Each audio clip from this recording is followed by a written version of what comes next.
Good morning. My name is Maggie Rivas Rodriguez. Today is July 27th, 2017. We're in Austin, Texas, and I'm interviewing Richard Soto for the Voces Oral History Project. Thank you, Mr. Soto, for letting us interview you this morning. You're here to go to the Voces short courses this weekend. Yes. And so thanks for taking the time to be with us. So I'd like to start off a little bit just telling you, this interview is going to be housed at the Nettie Lee Benson Latin American Collection on campus. So you filled out a pre-interview form and giving us the rights to use your material online, and hopefully we'll be able to post the entire thing online. So it's the raw tape that we will post, unless there's some reason to not post parts of it. And if there is, in the middle of the interview, if we have to stop for any reason, we can stop. If there's something you don't want to talk about, it's your right to say, no, I'm not going to talk about that. If there's something that you really want to talk about and we're not talking about it and I'm not asking you, I know that you're going to feel very free to say, hey, we need to talk about this. So, okay, let's get started. I know that your grandparents were from Calexico. Yeah. So tell me, how did your mother end up in Sacramento? No, it's Tracy. Tracy, California. Yeah. My grandfather, Rafael Munoz, was one of Pancho Villa's Dorados. So I don't know if you're familiar with the Dorados. The Dorados were Pancho Villa's golden boys. They were about, they go from 100 to 500, and kind of like his bodyguards, shock troops, whatever. So, and Pancho Villa used the Ferrocarril, the railroad system, to transport his troops, as well as he had Ferrocarril medical operating rooms that went along, and you can see those in Torreon, Mexico. So around, I want to say, probably the 30s, my uncle Raul Munoz Jr. Got a job working for the railroad in the San Joaquin Valley area, and so he called my grandfather, and he came up, and so he was there. And my mother was, I'm not sure where she was born. She was raised in Isleta, Texas, which is right outside of El Paso. And so if you know Mexican Revolution history, there was a lot going on the border, especially in El Paso, Texas.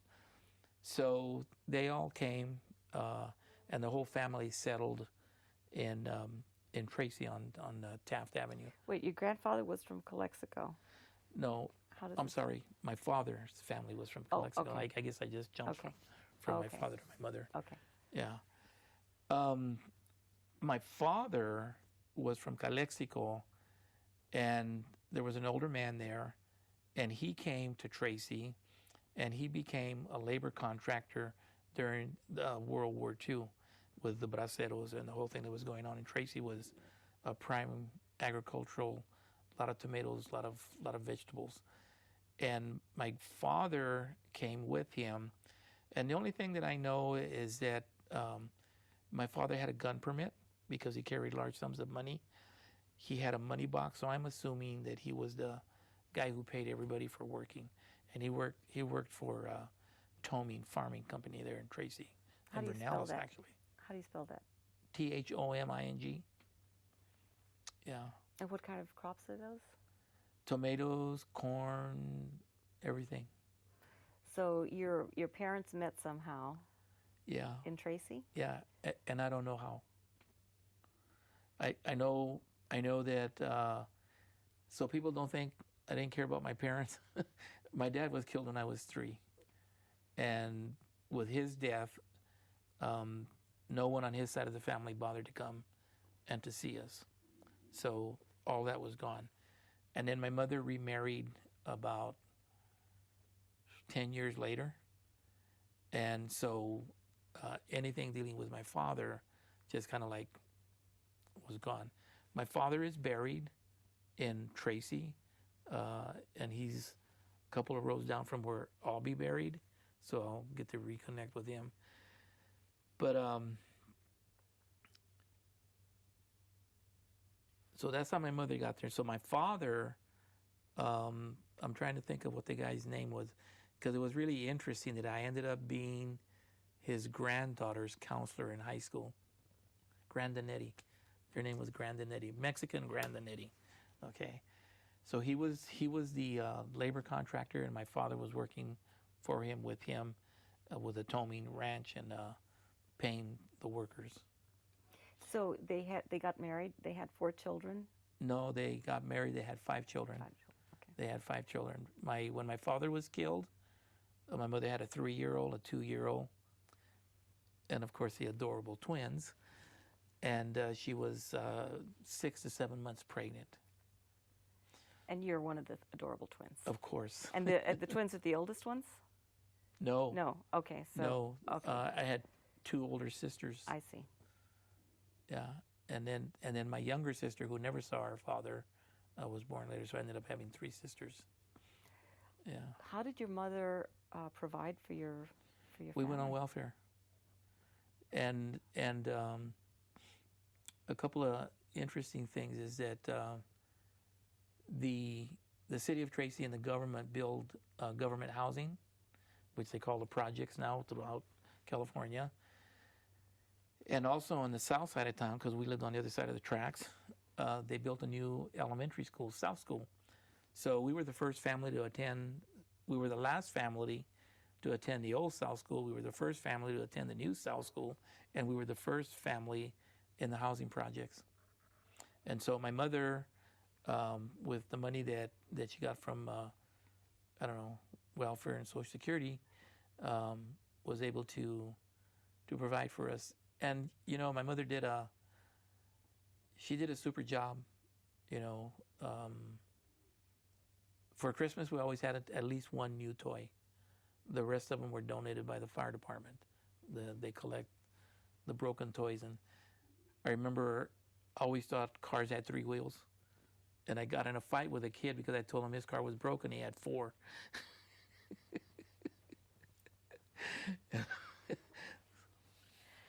So she didn't have to work outside of the home? She couldn't. She couldn't. If she tried to work outside of the home, she was penalized. If we got anything new, like if she tried to, I don't know, there weren't TVs, but if we tried to buy like a radio that was better quality, we got penalized. If anything, they were always like snooping around to see if you had anything. Most of our clothes came from JCPenney's, and I remember that because like JCPenney had print shirts. Okay, it wasn't like if you turned it inside out, you weren't going to see the same pattern on the inside. And so we never rolled up our sleeves because people would know we had JCPenney shirts. And so, yeah, I know my uncle was a mayordomo in Sanger, which is outside of Fresno, California. And he oversaw a lot of grapes. And so we thought it was vacation.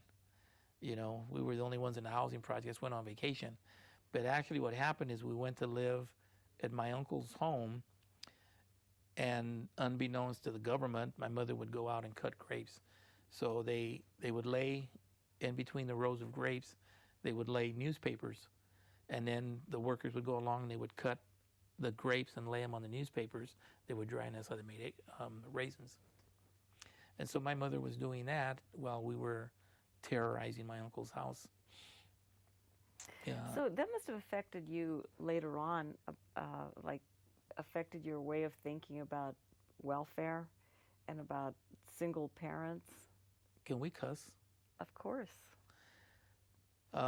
Years later, you're so right. Years later, first of all, the Lions Club in Tracy. Now, I was already a high school counselor, had 2 master's degrees. And the Lions Club, any professional came into town, they would reach out and welcome to become members, except for me. I was the only one that they didn't reach out to. So we got a new principal at the high school, and his name was DePaul. And the Lions Club reached out to him. And he said, he came to me, because he had already heard that I wasn't even approached. And he came to me and he said, Soto, the Lions asked me to join. I'm taking you with me. Yeah, let's go. So that's how I got in the Lions Club. Was he Anglo? Yeah. but he was married to a Latina, and so he knew kind of, some of the stuff that we went through. But anyway, the Lions Club, one time we had this assemblyman came to speak, and the guy got up and he decided that welfare was his topic that day. And he kept saying, well, we got to get rid of these welfare people, and all they do is take, and they blah, blah, blah. And he kept going on, right? And finally I had heard enough, and I stood up and I said, you need to shut the fuck up. You don't know what you're talking about. I says, I was on welfare when I was a kid. I have more than paid it back. Okay, I paid it back serving in the military, going to war, earning a good income, and paying taxes back. You want to talk about welfare? You want to talk about welfare reform? Fine. Just don't go around labeling people. The Lions Club people ended up liking me because I never missed a meeting. Any activities we had, I was there, the first one there, usually the last one to leave, and I carried more than my weight. And they saw that. So tell me about Tracy then, because it sounds like if the Lions Club had this color kind of line, Tracy. Well, Tracy was a railroad town, and Where Tracy, is it? Where is it? It's about 40 miles from San Francisco, which would now be 5. At that time it was 99 and 50. So we're between, San Francisco, I guess. we're now a bedroom community from Bay Area. So it was also agricultural. And at the very beginning, Tracy was situated in the little mountains in the area, and they had bricks. They had this huge brick producing company out there. And then, I don't know, bricks went out of fashion, and they moved closer to the railroad. And then Tracy grew up on both sides. The north side was the white people, and the south side was the Mexican people. And, yeah. And then around, in the, between 50 and 55, the railroad shut down pretty much in Tracy and went to Roseville, which is on the other side of Sacramento. So the split. What are the demographics when you were growing up? Well, I would say that white was predominant. If you're talking about the city, okay, and on the south side of town, we were maybe 20% of the community, but the Mexicans, there were a lot of braceros there, but they were mostly, you wouldn't call them residents, but they were mostly in the rural areas, 1 or 2 miles out of town, living in labor camps. So they would have like these huge, like almost like an army barrack, and then 3 stacks of beds in there, and that's where the braceros lived. Did you have any interaction with them? I actually worked with the braceros, and I was amazed at how fast. But I was I think a high school age, and they came out and had their khaki pants and their huaraches and their sombreros and stooped over all day, either short hoeing tomatoes or picking tomatoes. And yeah. And in those days, initially it was buckets. You took a bucket, you filled it, you came back and dumped it. Then they had boxes, and you filled up your box. You dragged it and filled it up, and then picked it up and carried it to the end of the row. And then nobody ever wanted to get to the other end because you had to walk all the way back with his 100 pounds of tomatoes. Excuse me. So when you were working, you were in high school, so you were working during high school. I saw that you worked in Safeway. I did, and most, I think, with the braceros was like junior high, okay, and then, yeah, I think it was mostly junior high because in the 8th grade, I got a job cleaning the meat department for a store called Purity, and then my stepfather was friends with the manager of Safeway. They all used to play poker together, and so I went in there and asked for a job. Excuse me. And I got hired, and okay, while I was cleaning the meat department, I also had, I think, 5 lawns that I took care of. And one of the lawns, the lady was a grocery clerk at Safeway. So Yvonne Ketron. And so when I got the job at Safeway, I started off as a bag boy, putting groceries in the bags and carrying them out to the cars. And then one night I told Yvonne, I says, hey, Yvonne, I'd like to learn how to run the registers. She said, oh, no problem. She said, I'll teach you. So she put me behind the register and blah, blah, blah. And the manager walks in. And he goes, oh, my God, now I got to promote you. So, yeah, go for it, man. So by the time I was a sophomore, I was making more money than my teachers. And if you look at my transcript, it's obvious I didn't do homework. Yeah. So what was it about working that you enjoyed so much? I didn't have a choice. I had to work. I had to pay rent. Did your parents tell you that? My stepfather did, yeah. I had to work, pay rent, and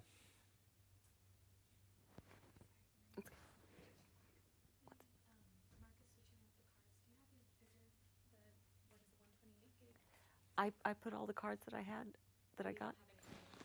That's just what I got from the downstairs. Okay, I might have to go grab some more because Okay. each card only stores like 12 minutes. You bought bigger cards, right? Do you have those in your office? Yeah, we do have them in our office, but I'm not sure where in the office.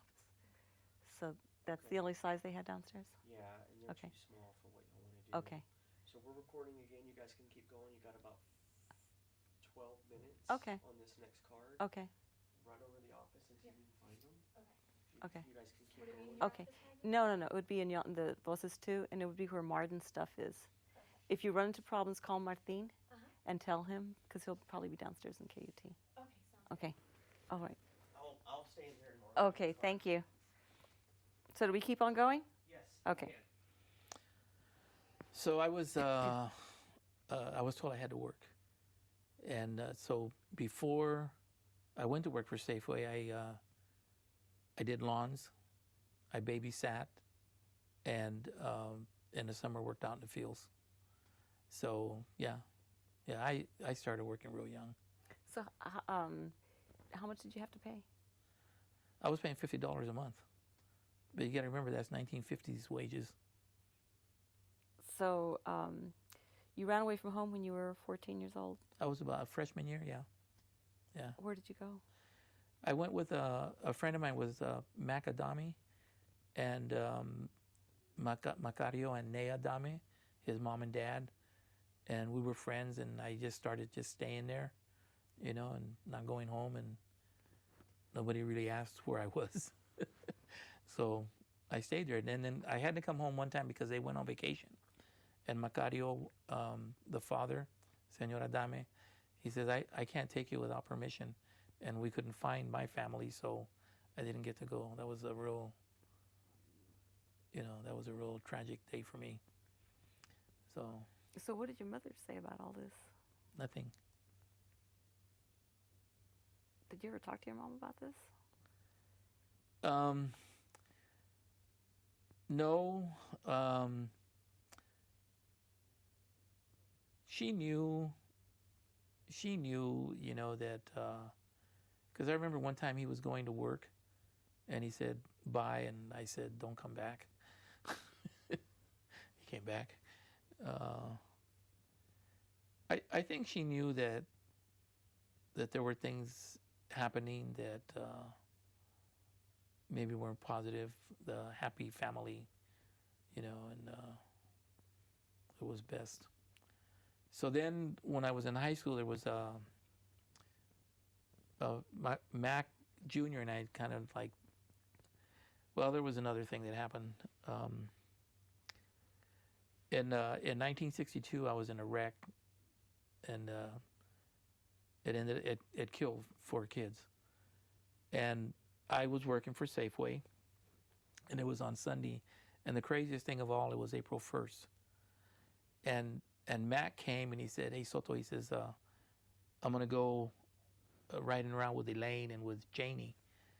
He says, why don't you come with me? You can sit with Janie. I guess. I'm not doing anything else. So the next community is Livermore. And Livermore had this series of hills that went like a roller coaster. and they were called the Seven Sisters. And for years, kids from throughout the area would go there and go real fast, and you could see where the tailpipes had hit the bottom, of the hill going down and all that. And so we went out there, and we actually had gone on a picnic, and then we were going to go out and take our turn at the Seven Sisters. And we saw this car turning, and I don't know, we thought we knew them, so we waved at them, and then we thought, well, we better wait and let them get through before we go through. And so we waited for 10, 15 minutes, and we thought they should have been done. And what do you mean go through? well, 7 dips, it should only take you like 5 minutes to get But through them. are you going behind them? Or We would have. Okay. We went after them, not behind them, after them. Okay, Okay. I see. So we figured like they should have been through, because you went fast. The idea was to go really fast and really bounce. And so we went after them, and I don't know, we kind of were told that maybe they stopped in the middle of one of the hills and were going to turn around. So, but anyway, we ended up landing on them. And so, because they took the brunt of the impact, 3 kids in their car were killed, and then Janie in our car was killed. So, and then after, I sustained severe cranial trauma. And I was in the hospital for like about 3 months. They were afraid that if I got up that I would fall down or something would happen to. So I always wondered why I never had any scars. And then Janie, who was sitting in front of me, she died of a broken neck. And Janie had long hair. And so I kind of came to the conclusion that I must have hit the back of her head with my head, because that's the only thing where I would get an impact. And since she had a lot of hair, it softened the impact, but not the brunt force. So, I mean, I'm okay with it. I just always wanted to know, for myself. And then I didn't really know her family. Her parents were divorced. Her father was a postman. And the father killed himself after the accident. His only daughter was gone, and so he committed suicide. Her mother stayed around town. And so then I left Tracy, went to war, went to college, came back, became a counselor, and did a lot of stuff with high school kids. And one day I'm at 7-Eleven, and this lady comes up to me. She says, "Are you Richard Soto?" I go, "I am." She says, "I'm Janie Kilgrove's mother." I go, "Nice meeting you." She says, "I hear a lot of good things about you and working with kids." She says, "Thank you." That was it. I never saw her again. That has to be like a crazy thing. How do you make sense of something like that? How did you make sense of that? Because at the time, how old were you? I think I was 17. Yeah. How do you make sense of that?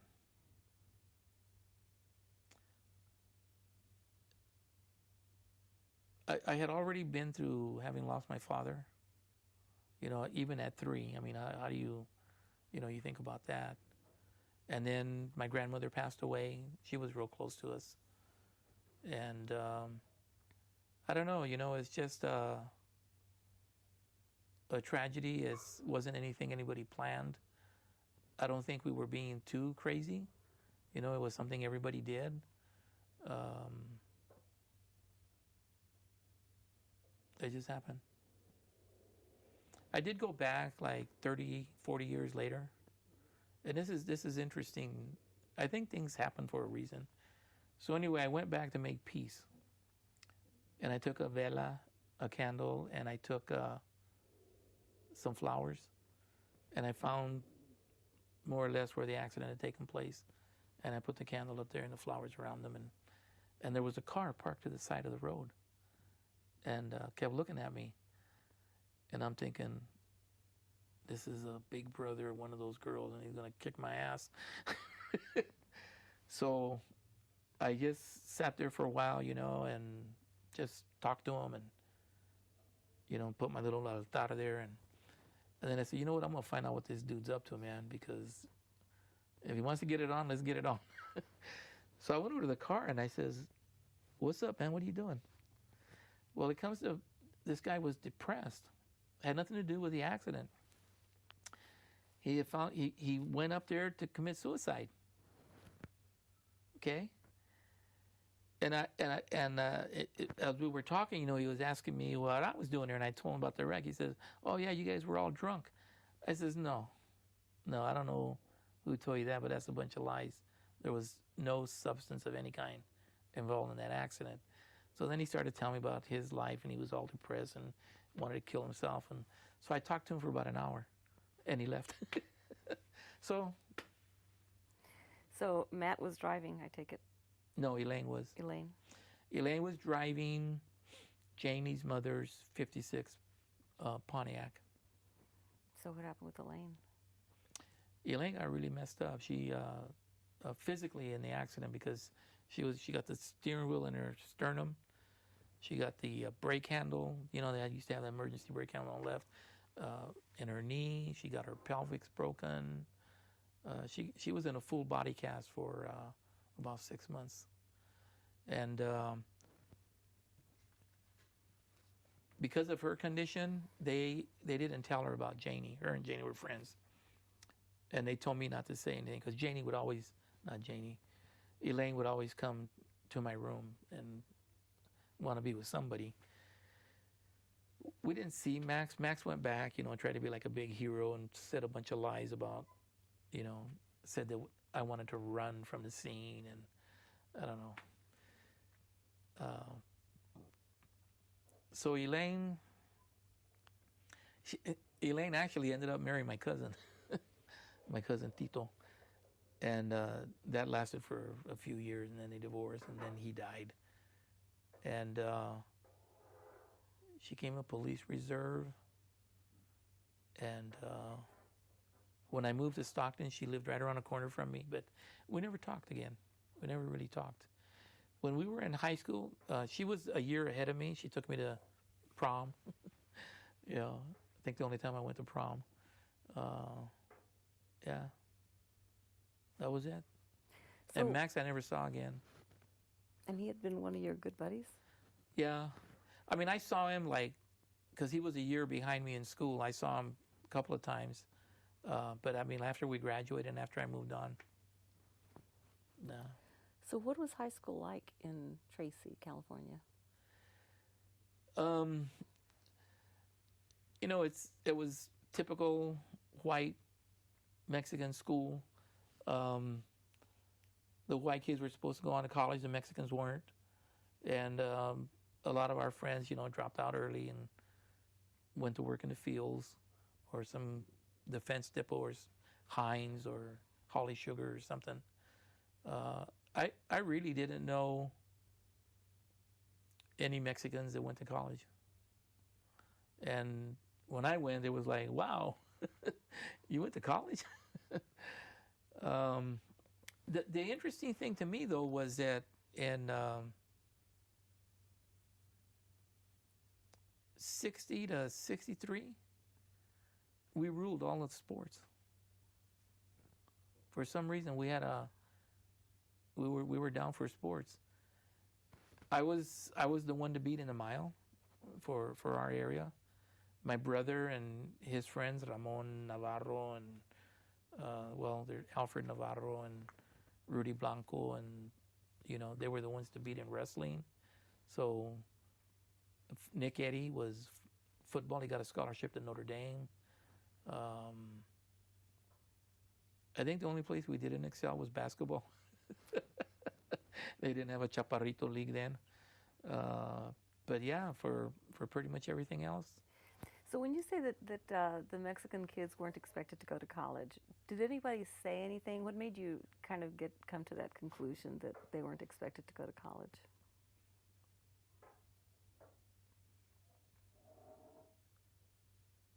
Probably if I hadn't done reading in the, later on, about what was happening in those days, wouldn't have paid attention to it. But we were pretty much in the shop classes, auto shop, welding, wood shop. Did you have a choice, or did they just put you in there?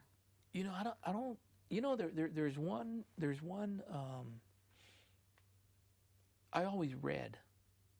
Okay, I used to go to the bus depot and steal books, and so I was always reading books.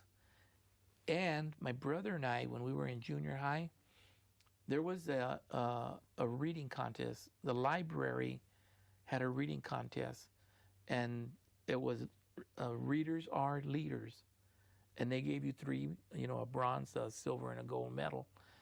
And my brother and I, we said, we're going to be the winners this summer. So we would go across town, libraries over on the north side, and we would check out all these books. And you couldn't just say you read them; you had to write a report. We would read the books, we'd write a quick report, take them back, get more books, and we ended up winning. And I think subconsciously I took that message seriously, even though I didn't do anything with it. But what happened, when you were in the 8th grade, you took a placement test in English, and I was put in honors English. And I'm going like, why am I the only Mexican here? What happened to the other people? Even my brother wasn't there, and he read a lot too. But what happened is we had to write a poem. Yeah. And so I wrote a poem about pachucos. Pachucos were the thing in the 50s. So I wrote a thing about pachucos. And I cut out a picture. And then I took one of my sister's cadenas and I cut it and put his little chain, on the side. And I thought, wow, man, this is a bad poem. And so I read it to the class. And the teacher put me down for writing about Mexicans, and what is that shit you're reading, about these gangbangers or whatever, and the kids all laughed, when he did that, so I said, I'll fix you guys. I won't take honors English again. So I didn't. So the other kids, the ones that dropped out, why do you suppose they dropped out? Most of, we lived on South Side. The people were either working, the parents were either working on a railroad, or they were working at H.J. Heinz, or they were working at Holly Sugar. And the only person that I knew that was even got close to being management was my uncle, Gilberto Rangel. And he just passed away, I think, last year. But other than that, there were no upper level. It was all labor. Do you think that's because they didn't apply for those jobs? No, there was a mentality. No matter where you went, the places where Mexicans had non-labor, stoop labor type jobs, you were a barber, or you had a restaurant. Other than that, or you, during Christmas, or when the braceros were coming to town, you worked for JCPenney's, but you were never full-time. You were seasonal, even for pennies. And why do you think that was? I think that there was a mentality that we were just labor. We worked in the fields and we were going to stay there. I remember one time when I was in high school, and this classmate, we were in the locker room. We were on a football team together, and he says, "Oh man," he says, "I messed up." I said, "What are you talking about?" He says, "I have a demolay meeting tonight, and we're supposed to bring a new member, but I didn't ask anybody." So then he tells me, "Soto, you go with me, but you can't become a member." Well, why am I going? Right? He says, "You go with me." What's demolay? They're the young people's Masons, the Masons. The Catholic Church does not like Masons. Okay. So anyway, I'm always like up to the challenge. I became a member. And one time we had a fundraiser, and they said, okay, for the fundraiser, we're going to go paint house numbers on curbs. Okay, so we need someone to be in charge. Soto, you be in charge. You get a little wagon. You put your gallons of paint in there. You put your little numbers, paintbrush, and take a couple of people with you and knock on doors. And okay. Well, we went out, and then they told me, and you'll just probably make $100, so don't worry about it. We never make a lot of money on this. Okay, no problem. So I went out. She has your cards.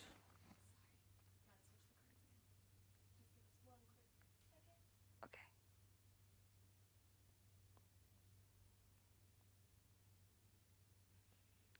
Did you find the other ones, Danny?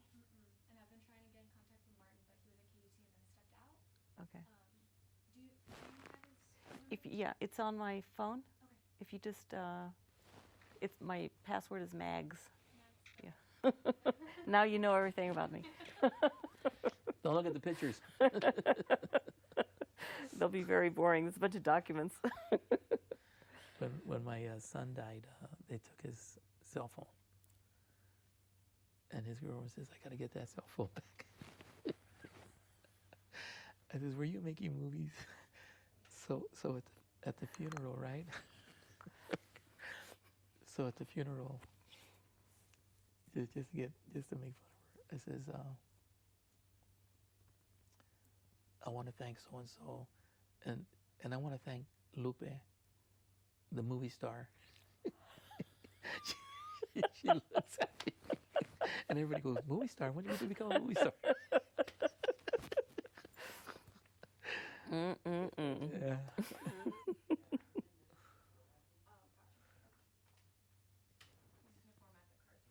Okay. These girls, man, they're putting pictures everywhere. My friend borrowed his son's cell phone, and he told me, he says, man, you got to get that shit off of there, man, because, because his son just got a scholarship to play football. He says, you just turned 18, man, and these girls are, they get you for porno. And then he says, and you loan me the phone, and what if I get pulled over? Honest officer, I didn't know.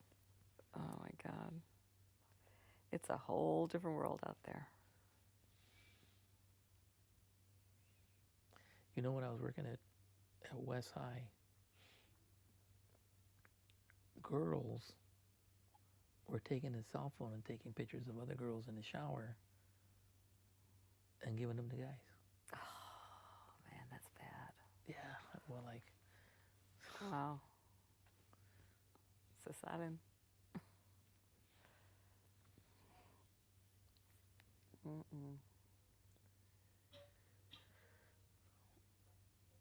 One of the things that happens with that car wreck is sometimes I get shooting pains through my head. Oh, really? Yeah, and I go like... Ouch.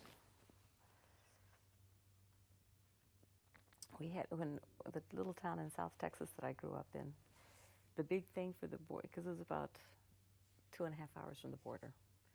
So the guys oftentimes would go over to Mexico, and they'd get drunk, and they'd go, I guess, mess around with hookers, whatever. Not I know. Innocent young men. I know, it's hard to believe. So when I was a freshman, there was 4 boys. 2 of them were brothers, and then everybody else was cousins. And you got it? Mm-hmm. Okay. They all got killed coming back because they wouldn't stay in that town. Okay, so we're going to continue now. So anyway, you're telling me. He told me to make $100, right? So we went out. We worked all day, and I knew how to work. I had learned that very early, and we made $500. But I didn't want to disappoint D. Malay, so I gave them $150 because they thought I would only make $100.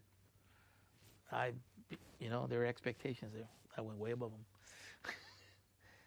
So the rest of the money, I bought me a Pendleton jacket. I took my crew to lunch, all the hamburgers they wanted. Did you feel guilty about that I at felt all? no guilt at all. Why not? Hey, I gave them what they wanted plus. Okay, so you went. Go ahead. You can No, I say- was going to say you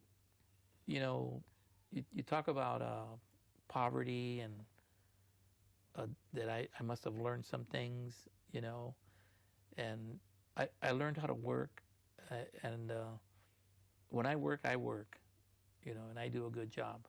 That's the one thing is I don't do half-ass work, and I always try to give people what they expect. For better, for worse. Yep.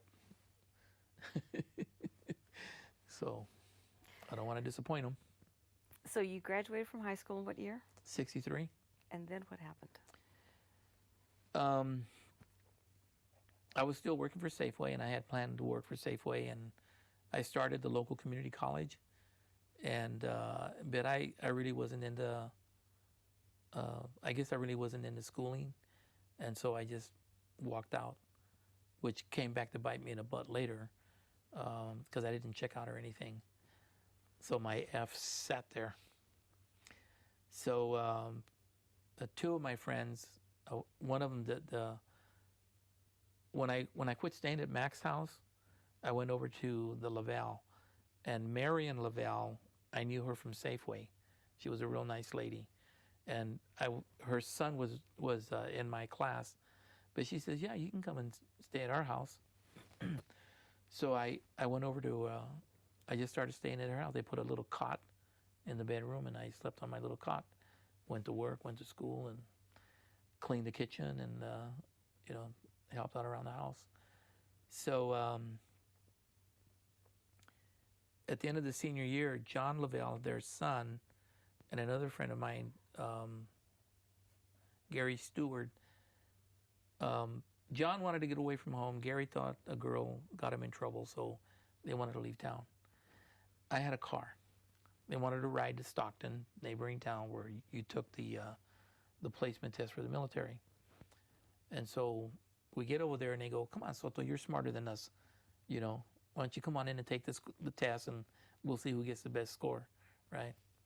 So next thing I know, I'm in the Navy. How did that happen? I don't know.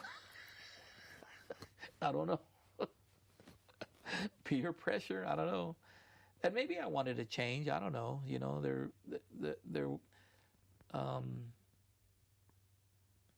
My brother had gotten a wrestling scholarship to San Luis Obispo, and he was wrestling this young lady, and she got him in trouble, and so he ended up getting married.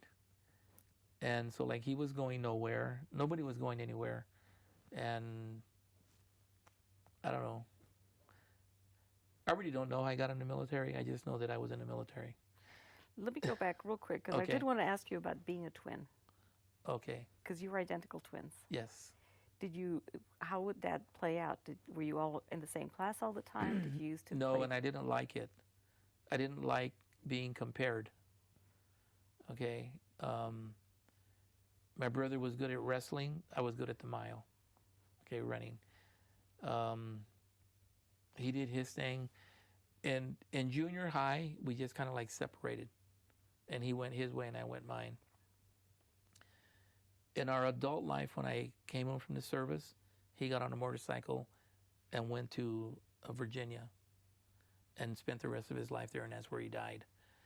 And I went to college, came back from the military, went to college, and then came back to Tracy to do what I could to change the educational future for kids, Hispanic kids, and to try to change the community, which I think I did in a little ways.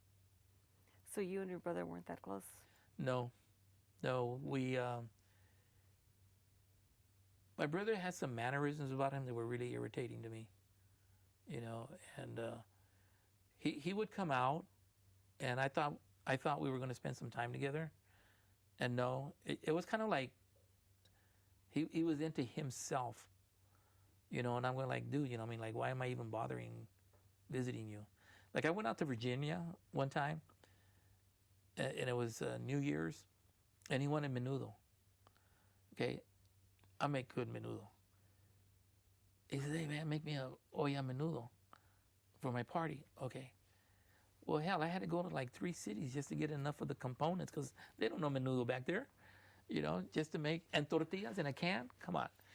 So anyway, so I says, where are you going? He says, I'm going to a party. I said, but the food's not ready yet. Well, you stay here with it. I said, I'm supposed to be visiting, man. You know, this is like, so I called him up and I told him the menudo's ready, and he had hooked me up with some lady. And he says, no, tell her to drive you over here. Okay, so I took the olla and we went over there, and I left her and the menudo there and went back to the house. So I was thinking you were going to tell me how the twins were so close and you could always... Not at none all. Of that. None of Not that. at all. Okay.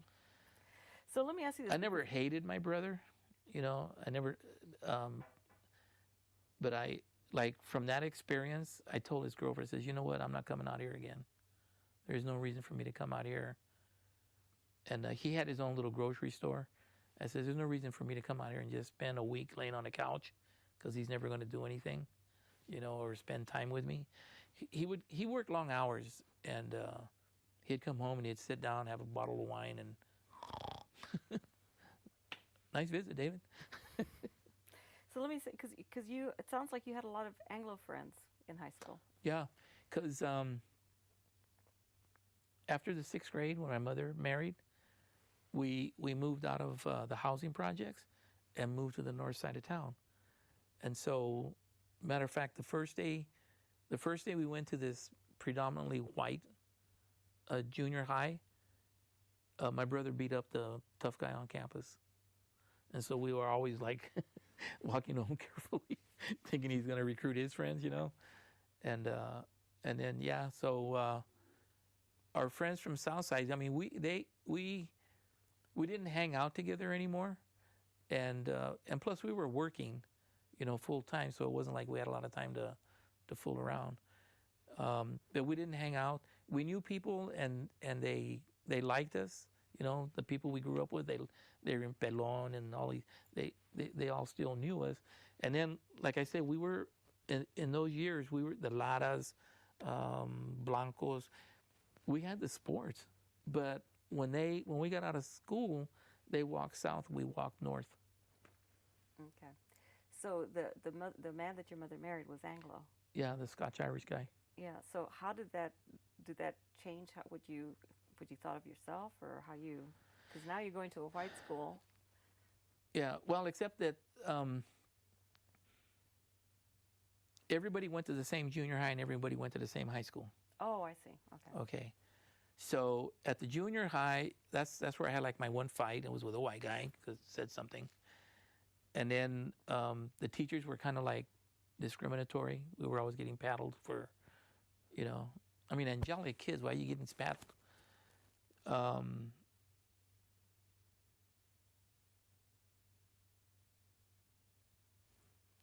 Trying to think of anything unusual, except that we didn't walk home south. My cousin lived over there. Actually, my cousin Tito, they had moved to north.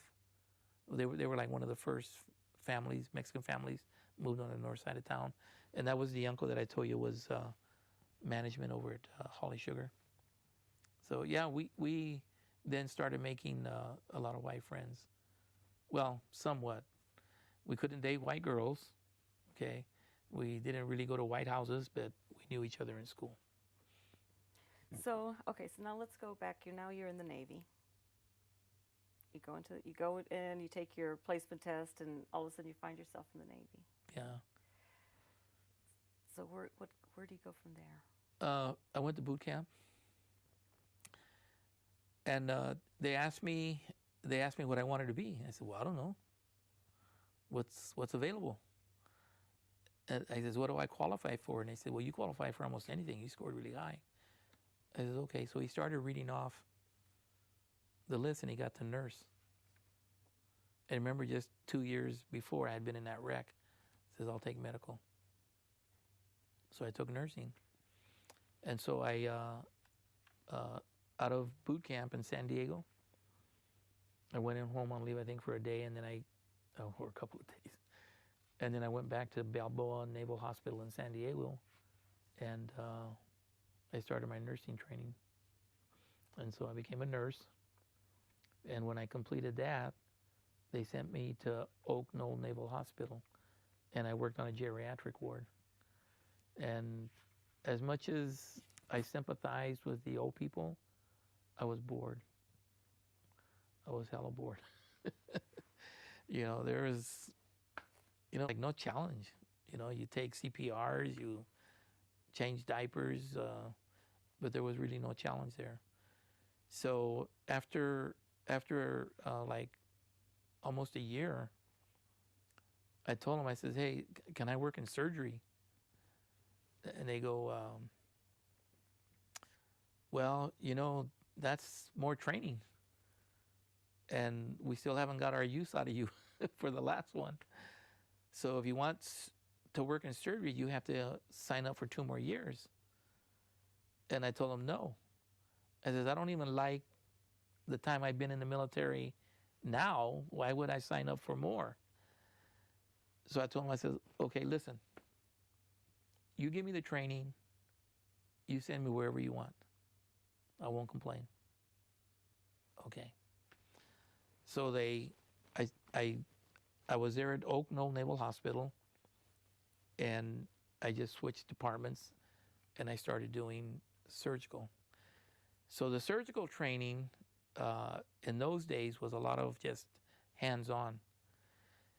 The only technical stuff is that when you finally got into doing surgery, we had an OR manual that described all the surgeries. So you had to read what the surgery was going to be like, because there's different instruments, and there's different depth of instruments depending on where you're going to be working. And but the instruments, you already knew them because you had spent a month just washing instruments. Okay, so that's how you got to familiarize. And you made your suture book, which is all the needles and all the different kinds of sutures. Now they don't do that; they just buzz you. You spent a month working in the linen room, so you learned all the linen. You made linen packs, so you know exactly what unfolded when and where, and how you draped your patients for surgery. So I did that, and when I was done, they sent me back to San Diego. And sure enough, 3 months later, I was in Vietnam. Did you know that that's where you might be going? You know what? I didn't even know there was a Vietnam. I didn't even know until they started putting these surgical units. Well, medical units, not surgical, but medical units together. So there would be a pharmacist maid. There would be a couple of surgical technicians. There would be some nurses who did the, other stuff. It was just like a little mini hospital. There were like about maybe 25 of us. And you went together as a group, and none of it, we didn't know each other until, like, I slept on an airstrip in Da Nang, waiting for the other people to come in and waiting for a helicopter to take us out to the hospital ship. So that's how that happened. So you were in Da Nang? Well, I landed in Da Nang, and I left from Da Nang, but once all the group came together, we were medevaced out by helicopter out to a ship, and the first one I was on the Iwo Jima, and what they did is that the Iwo Jima and the Princeton were LPHs, which meant that they had helicopters, and we would go to Okinawa, pick up a unit of fresh troops, bring them back to the Philippines. They would have this little war skirmish with the Filipino soldiers, and then we would take them. We would go up and down the coast of Vietnam, and wherever there was a hot spot, the helicopters would drop them right in a hot spot. As soon as they were hit, the helicopters would pick up the casualties, bring them back to us, and we'd try to put them together. Wow, what an efficient operation. Well, maybe. I didn't realize that they would drop them off, and then after they were hurt, then they would bring them back to the ship. Yeah. So what was that like?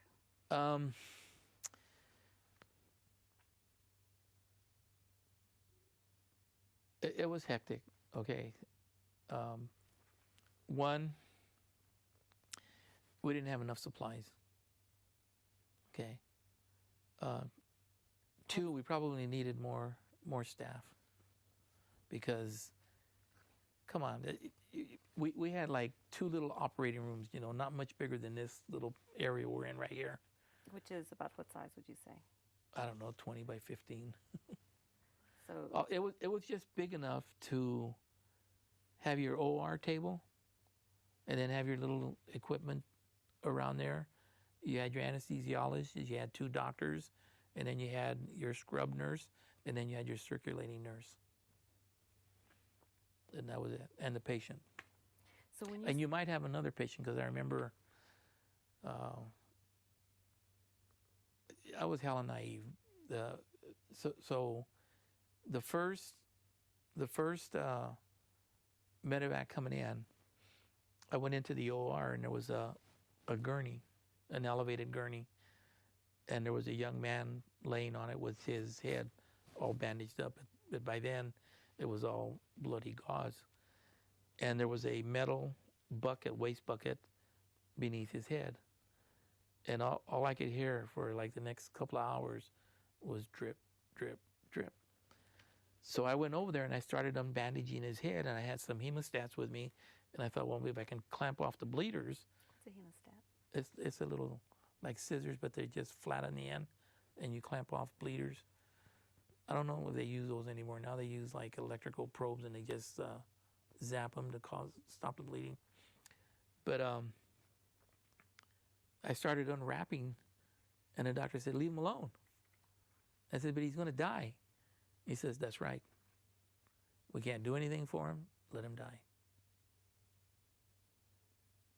So in the meantime, drip, drip, drip. So then, outside of the OR, down the hallway, we had bodies. So you went along and you looked at, we can save this one we can save this one, so you prioritize with your manpower and your equipment who you can save and who you can't save. And the other one, just leave them there to die. And sometimes we would have Viet Cong, and they always went to the end of the line. We didn't worry about them. So when you said that you didn't have enough equipment or supplies, We- what supplies did you lack? Everything.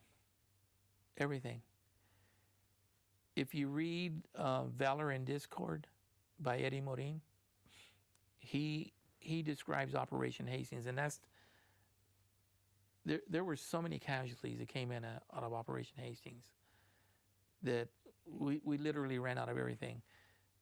Our instruments, we didn't wrap them anymore. As soon as we were done, well, they're in a process of working on patients. Somebody was taking the instruments and cleaning them and running them through the autoclave, and then taking a bottle of sterile saline and cooling them off so we could continue operating. The linen man, the laundry mat, the guys in the linen room, they were just going 24 hours a day, just trying to keep up with all the bloody. So it kind of got to where like you didn't even really drape the patients like you would have. The whole thing was like, shit, man, we don't have anything. We just need to get this person stabilized so that they can be medevac to another hospital that has, more special treatment and the personnel to take care of them. So it must have made for very long days. On Operation Hastings, we went 3 nights and 4 days nonstop. Somebody came with a glass, and you just took a sip. Just basically wet your lips. You couldn't fill up because you couldn't take a break to go take a leak. Somebody came and you just took a little bite of a sandwich, and that was it. So tell me about Operation Hastings.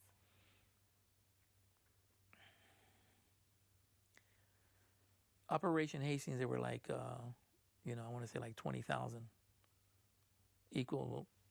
There was probably more than that, but there were equal number of Viet Cong as there were American combined troops. So by combined, meaning the Air Force, the Army, the Navy, they were all involved in there. And they just went at it. And the casualties just kept coming and coming and coming and coming. About how long did that last? Well, like I say, we went 3 nights and 4 days nonstop. And we weren't the only ones. I mean, if anything, we were just a smaller, the USS Repose, the USS Hope. There was a big medical facilities in Da Nang. So, and I don't know what everybody else was doing. I just know what we were doing. So if people were being Medevac to Da Nang or to other ships, I don't know. So when you've been working that many hours, what do you do to get to sleep? Because I'm sure your adrenaline must be pretty strong. After 4 days? Yeah. Well, it's actually more than 4 days because you don't get to sleep. Once you have everything clean and the room ready to go for the next hit and all the equipment back up, then you can sleep. And there's no problem going to sleep. You just like, you just lay down somewhere, man, and you're out. So this was in 1966? It was in 1966. So how many months were you in Vietnam? This is another good thing about me. If I was in the States, I would be working an 8-hour shift, go out to a bar, go to the beach, go to Tijuana, okay? And when I saw all this shit happening, I'm not going back. They need me here. So when my unit packed up, because of the trauma, we were only supposed to be there 6 months. I guess somebody decided that more than 6 months you'd go crazy. So at the end of 6 months, everybody else was by helicopter taken back to Da Nang. They caught a flight and they went home. I told the doctor that I was working with, I says, I'm not going home. He says, well, I can't give you that order. That's not my job. He says, but when they come to investigate, I'll tell them you were here. Because I think he knew there was going to be a court-martial, And so I ended up spending 9 months there. Do you remember the name of your commander? No, we pretty much stayed. There was enough business. We pretty much stayed to ourselves. We had head of the line privileges for chow hall, and because we also carried non-ambulatory people that weren't that severe that they had to be taken to a special hospital. We could rehabilitate them right there, and so we had to go get food trays for them. And the guys who were working the kitchen anyway were Marines. Okay, I put on like 50 pounds. We went through the chow hall, man, like half a carton of ice cream. Okay, 5-pound cans of peanuts. Hey, Doc, you take care of me when I get hit? Hell yeah. Here, have a few extra. The Marines were, they wanted us to take care of them. They took care of us. When we pulled Liberty, shit, you walk in, a corpsman walks in anywhere where Marines are, you got that Navy caduce, medical, 20 beers come sliding down the bar. Yeah. That must be very special. That must make you feel good. It does. It does. But too many young guys got fucked up.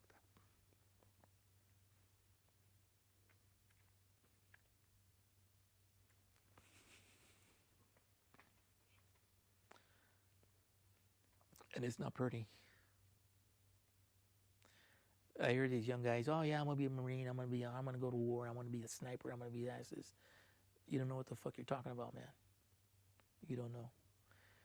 When I do presentations in classrooms, I take a body bag and I throw it. I say, you're gonna come in that, zipped up, butt ass naked, in pieces if they can find all of you. And I read them. There's is it Alfredo Vella? Gods Go Begging.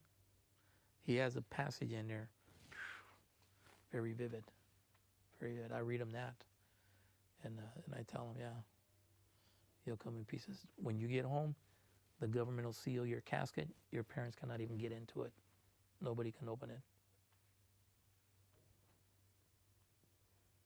So, you were there for 9 months. Mm-hmm. I'm sure that everybody that you serve with, is it the same unit over and over again that you're with, the surgical? No, it was No? a new unit came. Okay. But you're working with the same people day in, day out. Yeah, yeah. You're just a small group. You're not part of the rest of the ship, and you're just a surgical, and you're waiting for. It got to where you could be sound asleep and you would hear a medevac inbound, and as soon as you heard that, you're on your feet running. So did you get discharged from after that? No. Was that the last thing? Then what happened? I always figured my punishment, because I did go to captain's mass. When I got back to San Diego, I got called up to the captain's office, and he said, and he was a bootstrapper, which means he worked his way up. And he said, Soto, he says, I understand what you were doing. You know, I understand what you wanted to do, and he said he respected me for that. He said, but we can't have everybody in the Navy making their own orders. So there are some rules, and there's reasons why we have people where we have them. You know, so you need to not do that again. Hey, let me go. Nothing happened. Except they sent me to the Philippines to run a delivery room. Come on, 2 babies a week? 2 babies a week? Some people would say that's a reward. No. I was, you know, I mean, I did it. I mean, and as instruments are instruments, you know, and you see 1 or 2 birth, it's, you know, they're all the same. Well, they're not. They're special for moms. Thank you. But I would rather have gone back to Vietnam. Why? Because the need was there, man. People were just getting blown up every day. People died because there weren't people to get to them. You feel like you could have made a difference? Oh, hell yeah. Yeah. Do you think you did your job better than the next person coming in? I don't think I did my job better, you know, but we you know, there was a couple other things. The military sent us a convicted drug offender to be our pharmacist mate. Okay? So we were giving the casualties morphine. And these are Marines. And they're like, man, it hurts, you know. We want more. Give me a shot, doc. Give me a shot, man. I can't take the pain. Dude, I said, we can only give you so much, you know. You're going to OD. And so we kept getting it, not just from one person, but a bunch of them. So they began to investigate it. The pharmacist mate was taking it out of the vials, okay, and it has a little red rubber, taking it out, shooting up, and replacing it with sterile saline. So when they discovered that, they said, Soto, go get him. So I went to go get him. He OD'd. He knew what was happening. He would have spent the rest of his life in prison if they didn't just take him out and shoot him. because that's in a war zone. You don't mess like that. How did they discover this? Because there were so many that they knew something I had know, to but be they wrong. had to do an investigation and. Yeah, the first I learned about it is when they told me to go get him. So I think that they needed to, for the non-ambulatory patients, the E5, who was, he was our lab tech, but he was the highest ranking, so he was in charge of our little unit. He said, okay. I was, throughout my whole experience, I was like the only Mexican. So aboard this one ship, there was me, a Mexican, and a black guy. Everybody else was white. So this E5 says, okay, you guys need to go and get trays. There's like 20 guys. So go get food trays for them, bring them back. So the white guys say, well, that's for niggers and wetbacks. Excuse me? Yeah. So they took off. So the E5 says, well, you guys are going to have to go get the trays. I says, no, that's not going to happen. I says, I'll go get my trays and I'll get a couple of extra ones. But you gave that order to all of us. And he was Mexican. I got to take that back. He was Mexican. You need to go get them and make them do what you told them to do. So we got in this argument, and it got to the point where he says, well, are you defying a direct order? No. You told me to go get 4 trays. And I said, I'll go get 6. So I'm exceeding your direct order. No, but I'm telling you, no. I don't know where I started getting this. I'm not going to go along with it. But that day it was cemented. From that time on, it was cemented. I'm not going to do what I don't believe in. I don't care who you are. And it was cemented. So fortunately, he backed off on his demand. Did you and the black sailor? We went and got our share. Did y'all ever talk about it? No. Mm-mm. Was that the only time something like that happened?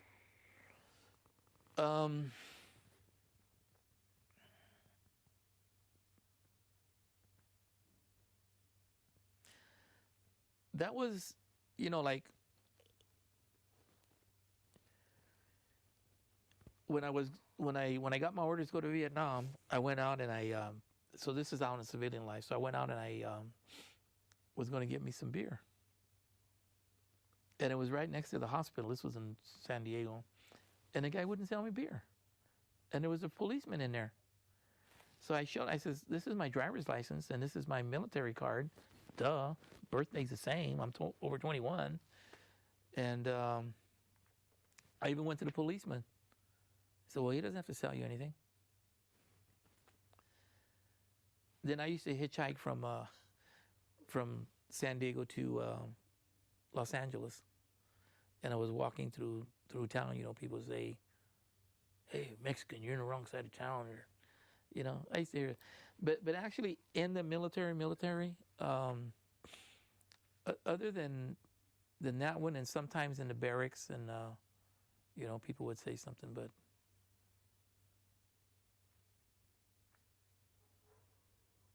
So you were in the Philippines, delivering 2 babies a month. yeah, something like that. And then when do you get discharged? In March of '68. But I had a plan. Yeah. I had decided when I was in Vietnam that I was going to go to college. And I realized that I had not done a whole lot when I was in high school. And so I decided that I'm going to educate myself. So when I got to the Philippines and I watched what was happening, I decided to put in for night duty. because regardless of day or night, when they came to deliver, they were going to wake me up. So I might as well be there at nighttime. So I would, we had over the hospital. It was a small hospital. We had our barracks were there, and we had our Filipino hut boys who came and did all our work for us. And then we had the delivery room, we had a central supply room, and then we had a shot room downstairs, and then we had a medical, like when you go to a hospital or a doctor's office. Because in the evenings we had to do that. We did that. Like the intake? We did that, and we did the preliminary, like we would determine whether they really had to see a doctor or not. We could suture people, okay? I could sew you up, I could give you shots. I could do a lot of stuff that you couldn't do in the States. Okay, so unless it was like something that was beyond our simple assessment, we did it. And because I had the nursing and the surgical training, I was at a higher level. So I went into to night duty, and everybody left the hospital. And I was there at the nurses' station by myself.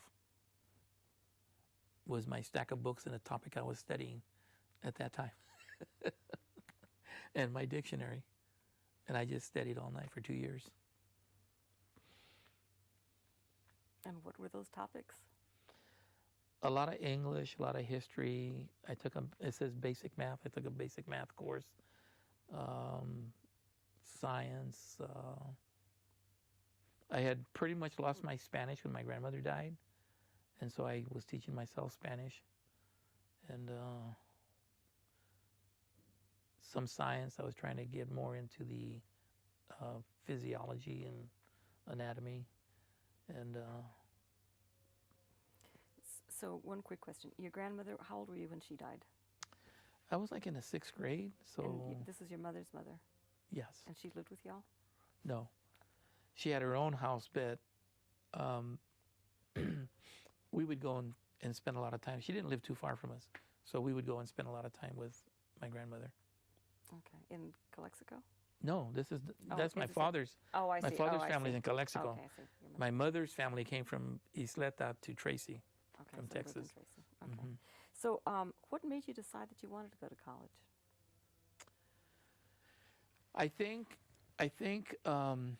working with doctors, okay, scrubbing in, and them always saying, man, you do good work, and never having to like scold us, just hearing that over and over again.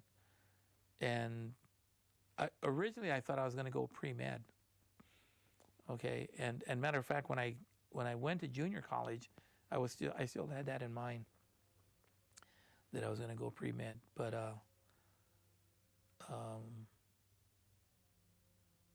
this girl got me in trouble. That way of doing that. And then you got married. Yeah, I thought it was the thing to do.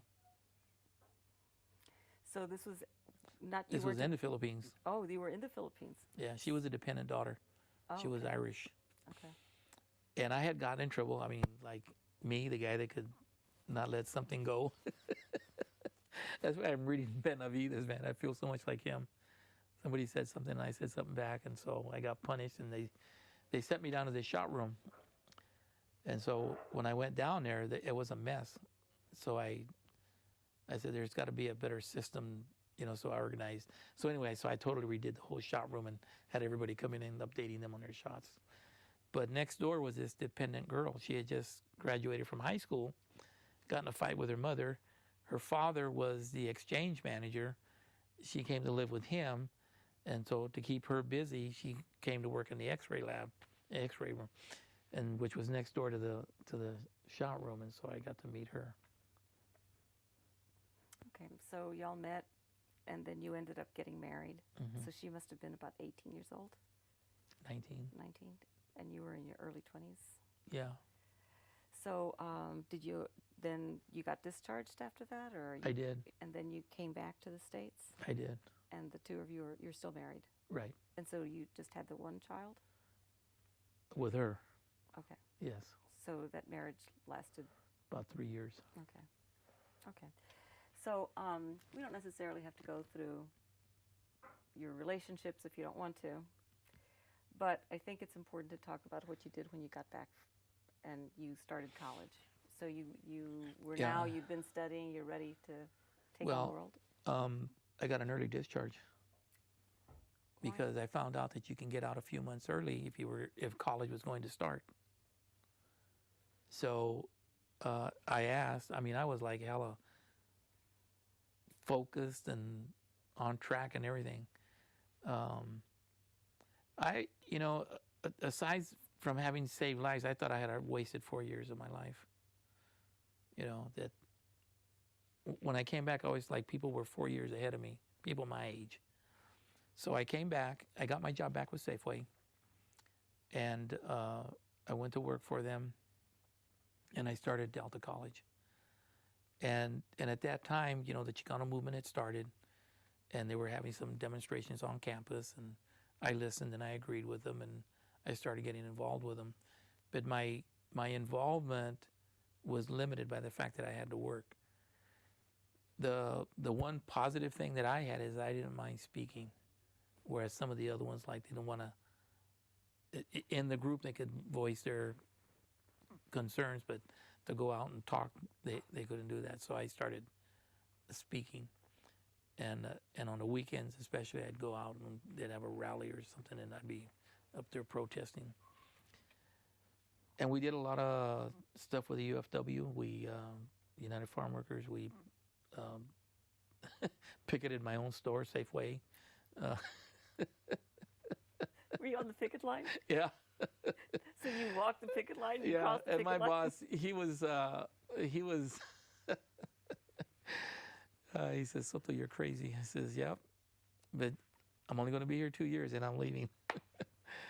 So I got involved with MAPA. There was a guy named Richard Lopez, an older man, and he was pretty radical. So I got involved with him. And again, on the weekends, we would travel to Fresno and up and down 99 and attend other MAPA chapter meetings, and then they would have their annual banquets and stuff like that. And I noticed, a lot of people would want to go to the banquets if the governor was going to be the keynote speaker or somebody famous was going to be. They were all quick to put on their suit and their tie and say they were mapistas and have a glass of wine with the famous person.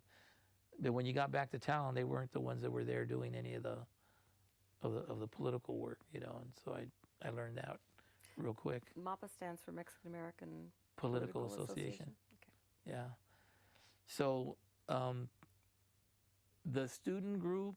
So you didn't stay very. It sounds like you didn't really get very involved in MAPA. Well, let me finish with Mecha. Okay. So there was I forget what they called it.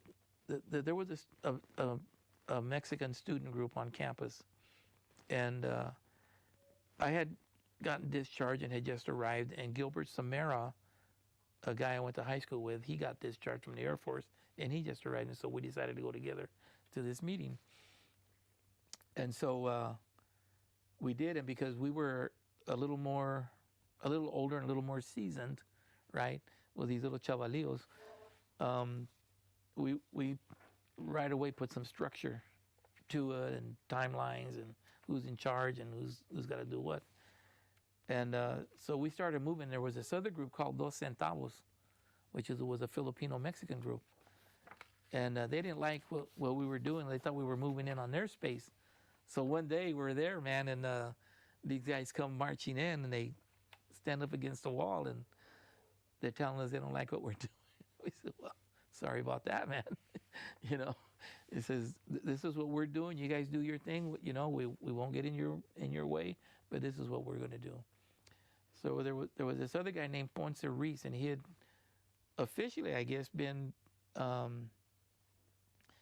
voted in as a first Mecha president at Delta, but he was never there.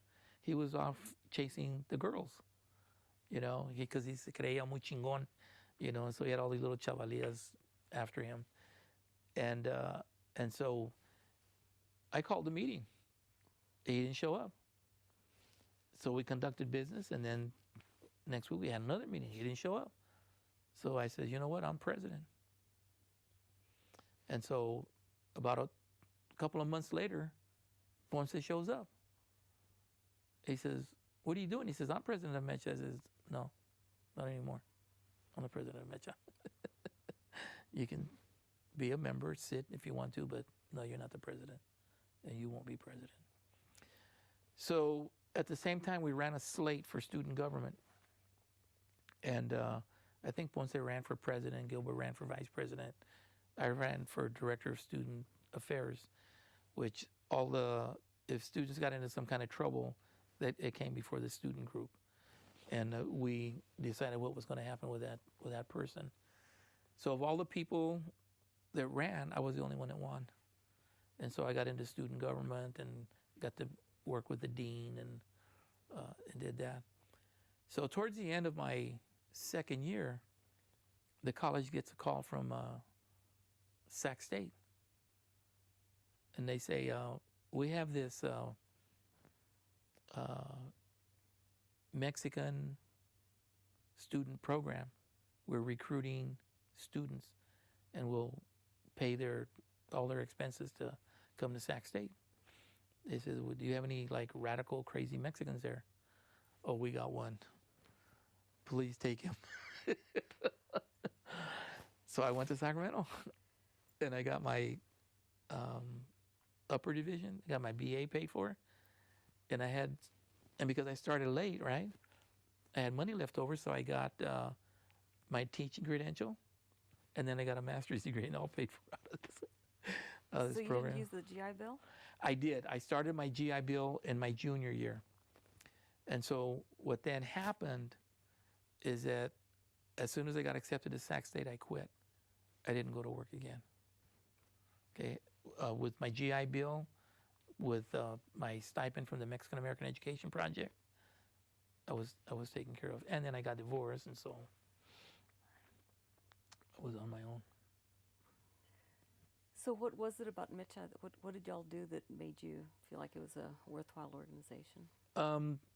At that time, we were really trying to increase the student enrollment.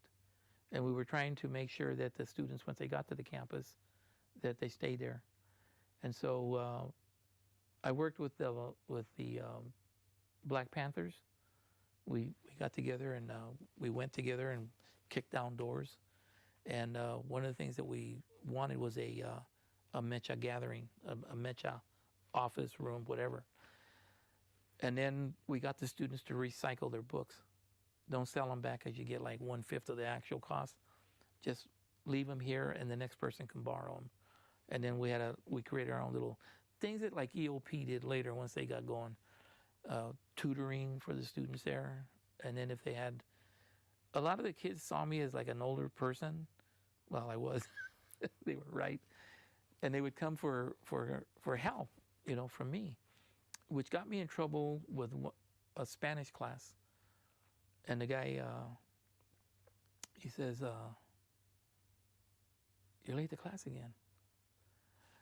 I says, hey, maestro, I says, I head off on time, and I get stopped by students because there's nowhere else for them to go.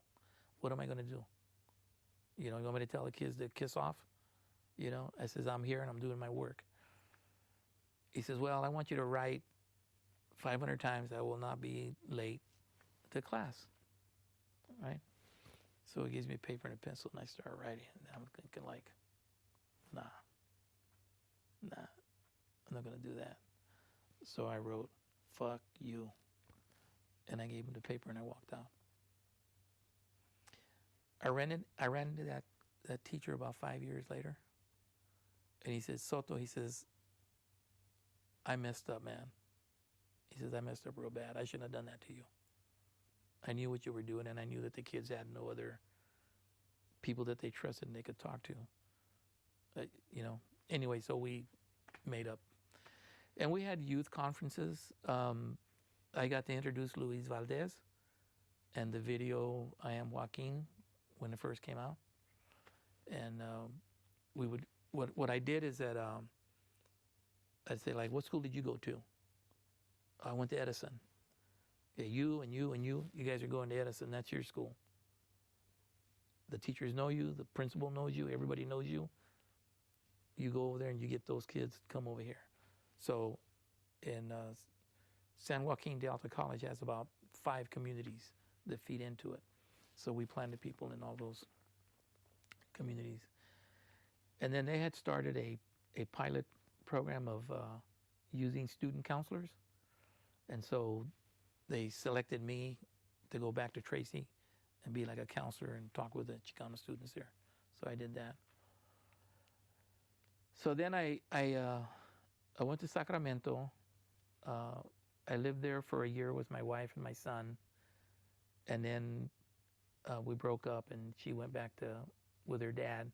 And now he was in South Carolina.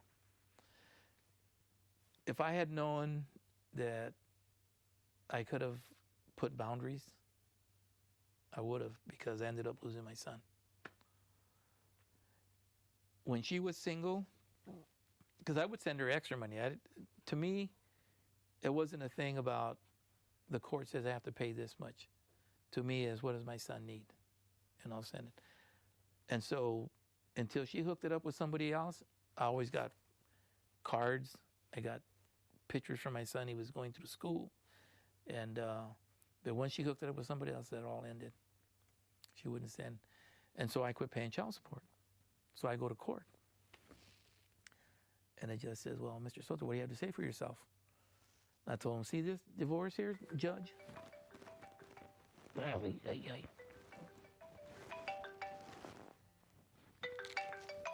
Hello? Hello? Hey, I'm being interviewed, so I'm going to call you when we're done. Okay, you're going to call us when you're done. That's Yeah. all we needed to know. Okay, how's my shoes? When you're done. The shoes will be ready at 3 o'clock. Good, thank you. Any estimated time? Probably an hour. Half hour? Probably an hour. An hour. Yeah. Okay. Okay. All right. Bye.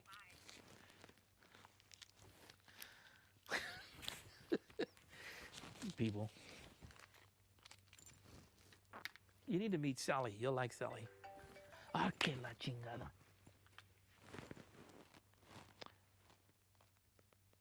I don't know why this does that.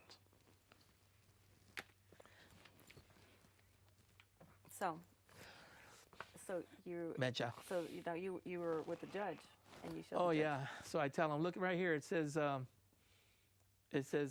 have to pay this amount and I get visitation rights. He says, well, I'm not addressing the visitation rights. I'm addressing the child support. So then, by this time I was at Sac State.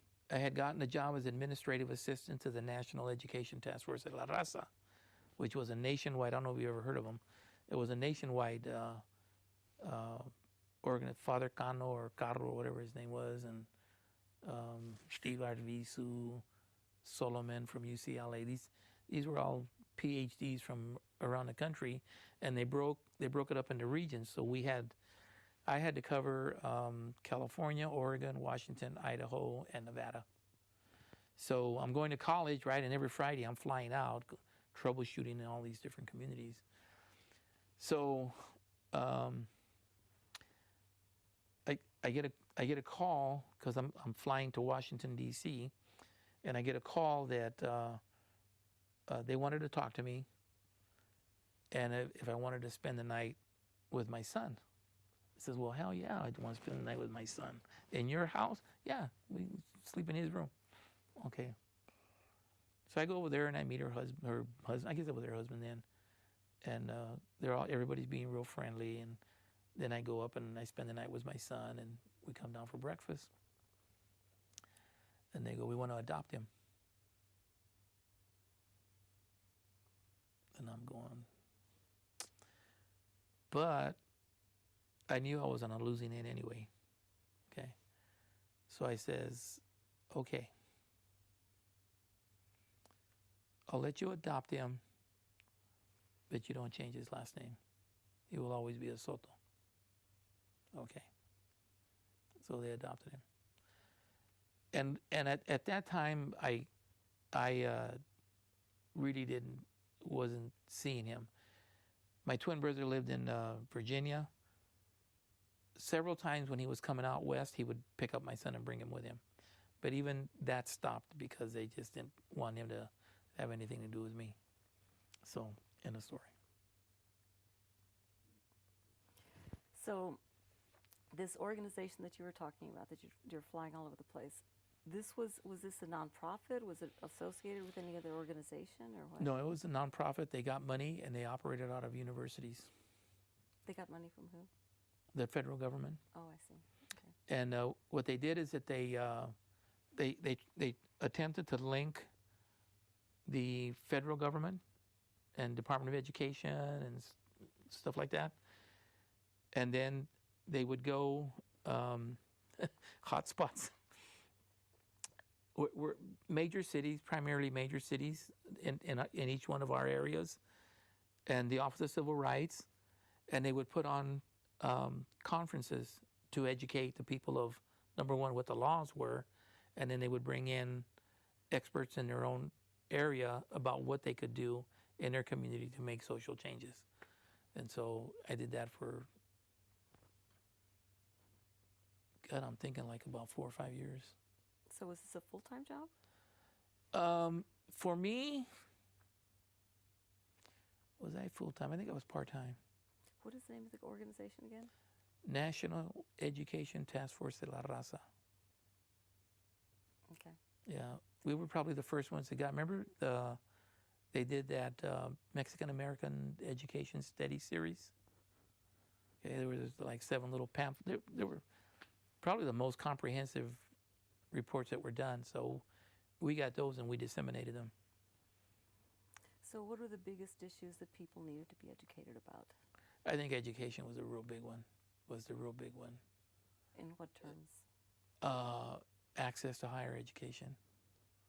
Actually, even access to high school, getting a diploma. So I especially because by then I had they were when I got in '70, when I got to Sac State, they were having riots. This was when the whole series of riots started around the country, and then of course the movie Walkout is based on some of those, and the ones that they had in L.A. And so I was organizing walkouts at the students from Sacramento High School came to the college, and they said, "Man, we're having some real problems. We need some adults that we can trust to come out and work with us." And so here is this is the irony of I'm a loner. I've pretty much become a loner because I'm going to do what I think I need to do, even if other people disagree. So here's this project that brought in 500 Chicanos from throughout the country, right? And they're all supposed to be radical, progressive leaders. And these high school kids come in and say, "We need help." I'm the only one that raised his hand. So I went out. And so in meeting them, I started teaching a class there on Chicano studies. Since there were no books, I was using newspaper articles on what was happening in their community and what they needed to do, to make change. So we started organizing walkouts. And through the students, I met students at other high schools. And I also met the few Raza faculty. Some of them were willing, others didn't want anything to do with it. They were afraid of getting in trouble. And so they would allow me to go to their classes and talk. And so I was keeping busy going around talking to people. This students. is the college level. It's the high school level. The high school level. Yeah. Okay. Yeah. So at the one high school school, teachers, the high school teachers would let you come talk to their students? the Mexican ones, yeah, Yeah. for the most part. Some of them. There's always the ones that are afraid. Yeah. And you're saying at this one high school. You said at this one high school, you started to tell a story about it.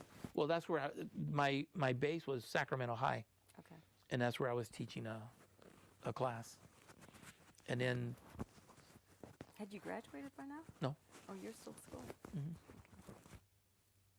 I was on track. So was this before or after the Raza Unida party? All of that was happening at the same time. Okay, so the whole thing at Cristal, Texas, I mean, ranges in Texas, started happening. Okay, and when how were you reading about this? well, they had the teachers walked out? The teachers weren't teaching? I don't remember. There was something, because some of our graduate students flew out to Cristal and they were teaching. They were filling in vacancies. I was still at the lower division level, so working on my bachelor's degree, finishing it up. So I wasn't going out there, and I was still organizing in Sacramento. So they started bringing back literature, and so then this union guy picked it up, and so I got involved with him and that group and started pushing La Raza Unida, doing voter registration drives, organizing campaigns. And Joe Serna, who was a political science teacher at Sac State and who became the first modern mayor of the city of Sacramento, was teaching us a class in the community. And we were all given a precinct, and our grade depended on how many people we got out to vote. So if you got a pretty high percentage, you got an A. So you busted your ass and got out in that community, and then as a result of that, I forget who the assemblyman was at the state capitol. I think Richard Alatorre was running for office in L.A., and so they flew us. They chartered an airplane and flew us to L.A. to walk the barrios and register the people and get them out to vote. So we did that. So I had a pretty good political education. So it seems like you graduated from high school. You probably were not very politically aware in Not high at all. school. You probably didn't have much. My thing, I was a Republican. I voted for Nixon. Pendejo. So that's a pretty big leap. And this was all. Do you think? Well, how did that happen? I think. I remember as a little kid wondering why wasn't I Spanish? I spoke Spanish. I didn't speak Mexican.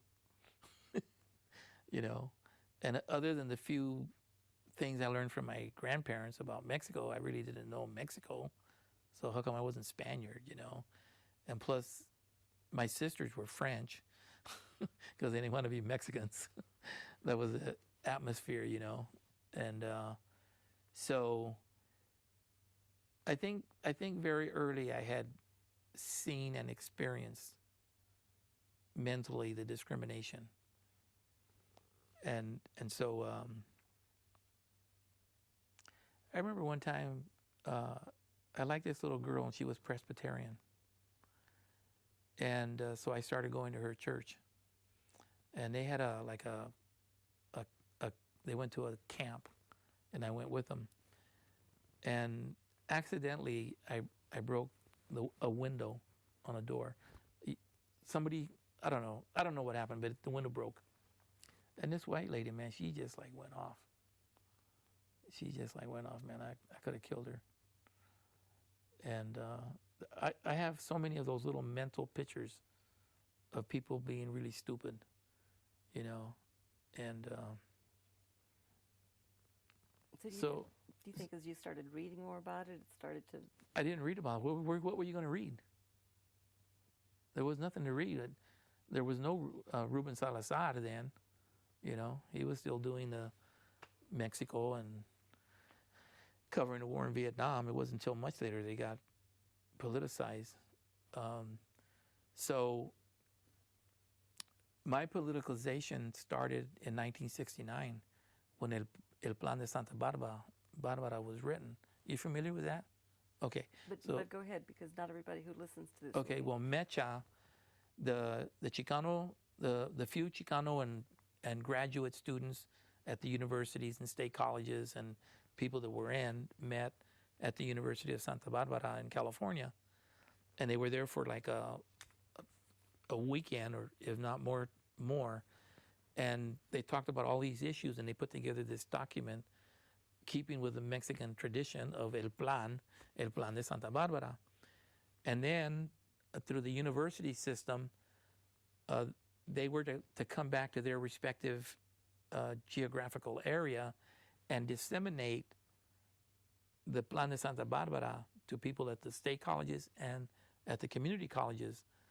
But I think one of the biggest disasters is that there was never any follow through. There was no, this is the plan. Okay, whoever the president is of community college, let's all get together. This is what it's about. This is what we're going to do. Let's keep it going. They never did anything like that, and so everybody was kind of like doing their own thing. And so a guy by the name of Jess what? He passed away. He was at UC Davis, and he came to Delta, and he handed me my personal copy. Well, I read it. I was one of the few people that was actually reading stuff given to me now in my life.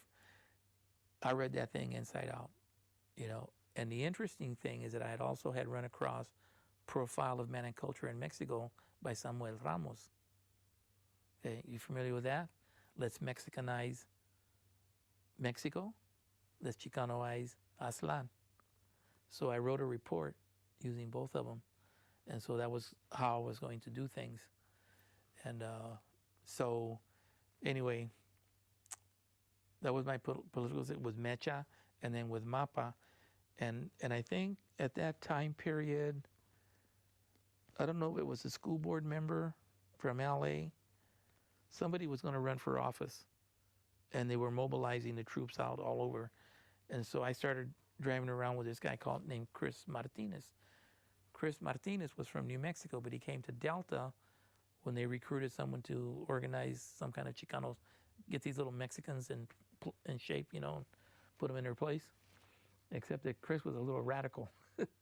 He wasn't a good counselor, which I did not appreciate, but he taught me a lot about community organizing. And so I picked up on that. So I think that throughout my life, more than being a counselor, I've been a community organizer. So then I get involved with MAPA. We go up and down the state. I get involved in Mecha. We don't travel as much, but I'm doing county-wide thing. What other groups? La Raza Unida wasn't really there yet. Crusade for Justice.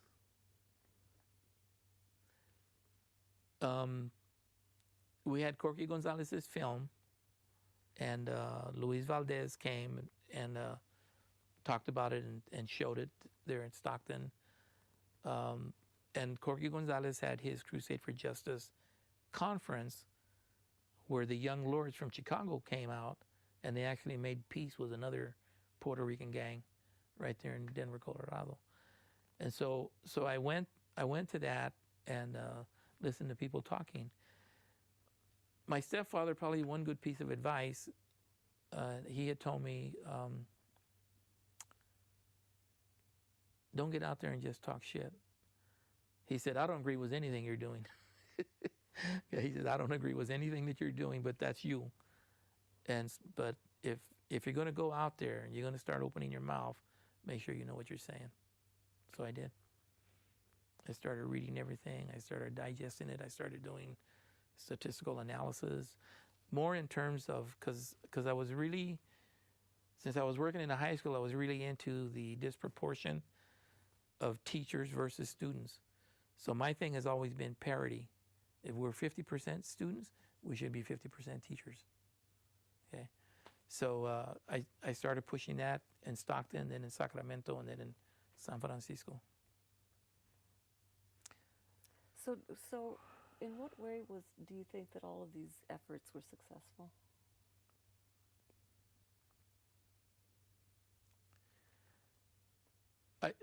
From my involvement, or from just from general involvement, but also from yours too. Well, from my involvement, I really tried to get people involved. Now, one of the things that that affected me is when I got this, when I was in Dalton, when I went to Sacramento, I was married to a white woman. Okay. By the time I had been through the service and came back to college, I had like almost zero Spanish, and I hated these people where, you know, they would come out, well, if you don't speak Spanish, well, you're not Mexican. If you don't know dichos, you're not Mexican. If you're married to a white, well, you're not Mexican. If you're, you know, all this shit, right? So that gave me more reason not to hang out with people. Plus, I just didn't feel that I was really radical. I was down. I want to change right away, now. And I thought that a lot of the people were there just to get their degree and go back home and do their 8 to 3 job, you know, and that was going to be it. And when things needed to be done on the picket line, because I also got involved with the prison strikes, and FBI's there taking pictures. Everywhere I was going, people were taking pictures of us. And there were too many people that were, well, we'll get in trouble, and I really need to get my diploma. Go get your fucking diploma.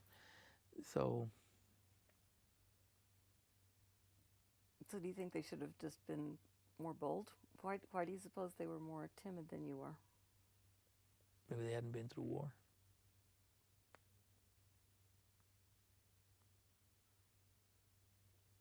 I didn't have a family to go visit. I was down 100%. 100%. Can we go back just a little for a second? You're walking the picket line at Safeway while you're working at Safeway. Did you cross the picket line to go to work? Well, yeah, I didn't shop there. I had to make money. Okay. So your family was aware that you were doing this. If your stepfather's giving you advice, you just did discuss this with your family. You know what? They had no say in what I was going to do. I know, but you did have a conversation with them. They were aware of what you were doing. Yeah. Oh, yeah, it was coming out in the newspaper. Yeah, I was coming out in the newspaper, like, was my brown beret. And even some of the people I went to high school with, you know, like Soto, what's wrong with you? You know, is that part of your PTSD? So the brown berets, you did the brown berets as well? It was kind of an unofficial thing. When I was going to Delta, some of the guys that I started hanging out with were from the barrio, and they were brown bereters. And they wanted me to join, and I said, okay, so they gave me a beret. And I really can't say that they did anything in Stockton. To my knowledge, I didn't. They just saw this beret, and I don't know. I never saw them do anything, you know. And so I used Mecha more as a vehicle. But when I went to demonstrations, I would wear the beret and my khaki shirt. And yeah. Was it more of a symbol? You know, I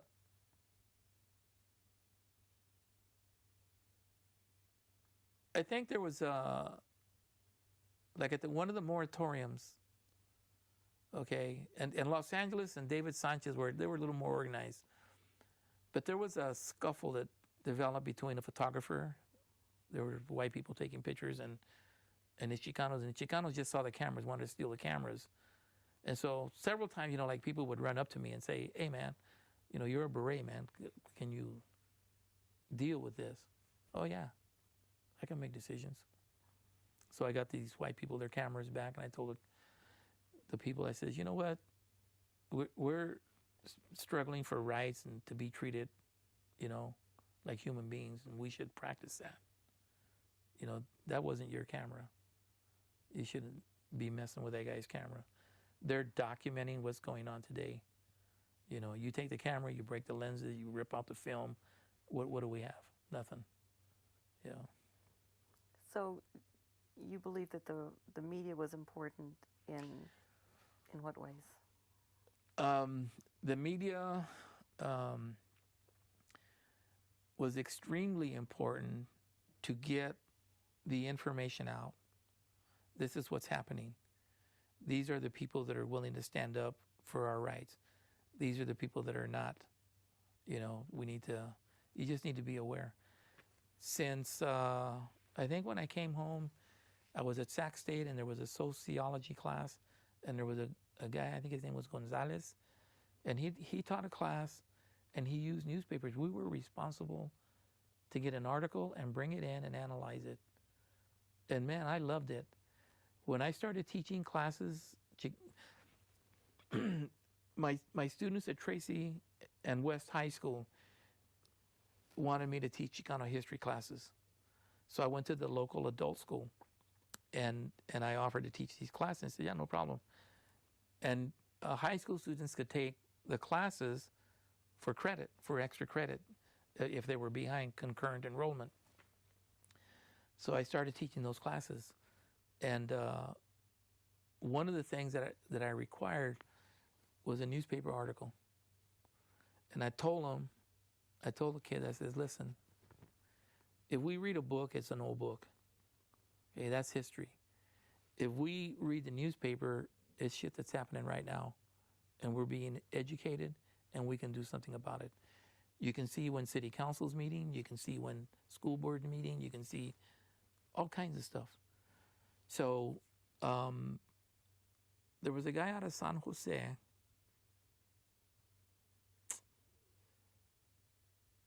You remember it's the psychosocial experience of the Mexican American, and they put 4 generations: creation, migrant, Mexican American, and Chicano. And each generation is there's usually a war.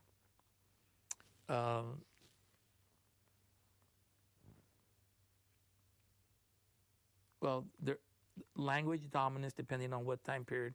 Mexican American and Chicano, there's more English than Spanish. Anyway, there's all kinds of things that happen that are specific to that generation. So I used that. And so then I told the kids, the other thing that you're going to bring in is an obituary. You have to find me a Hispanic obituary.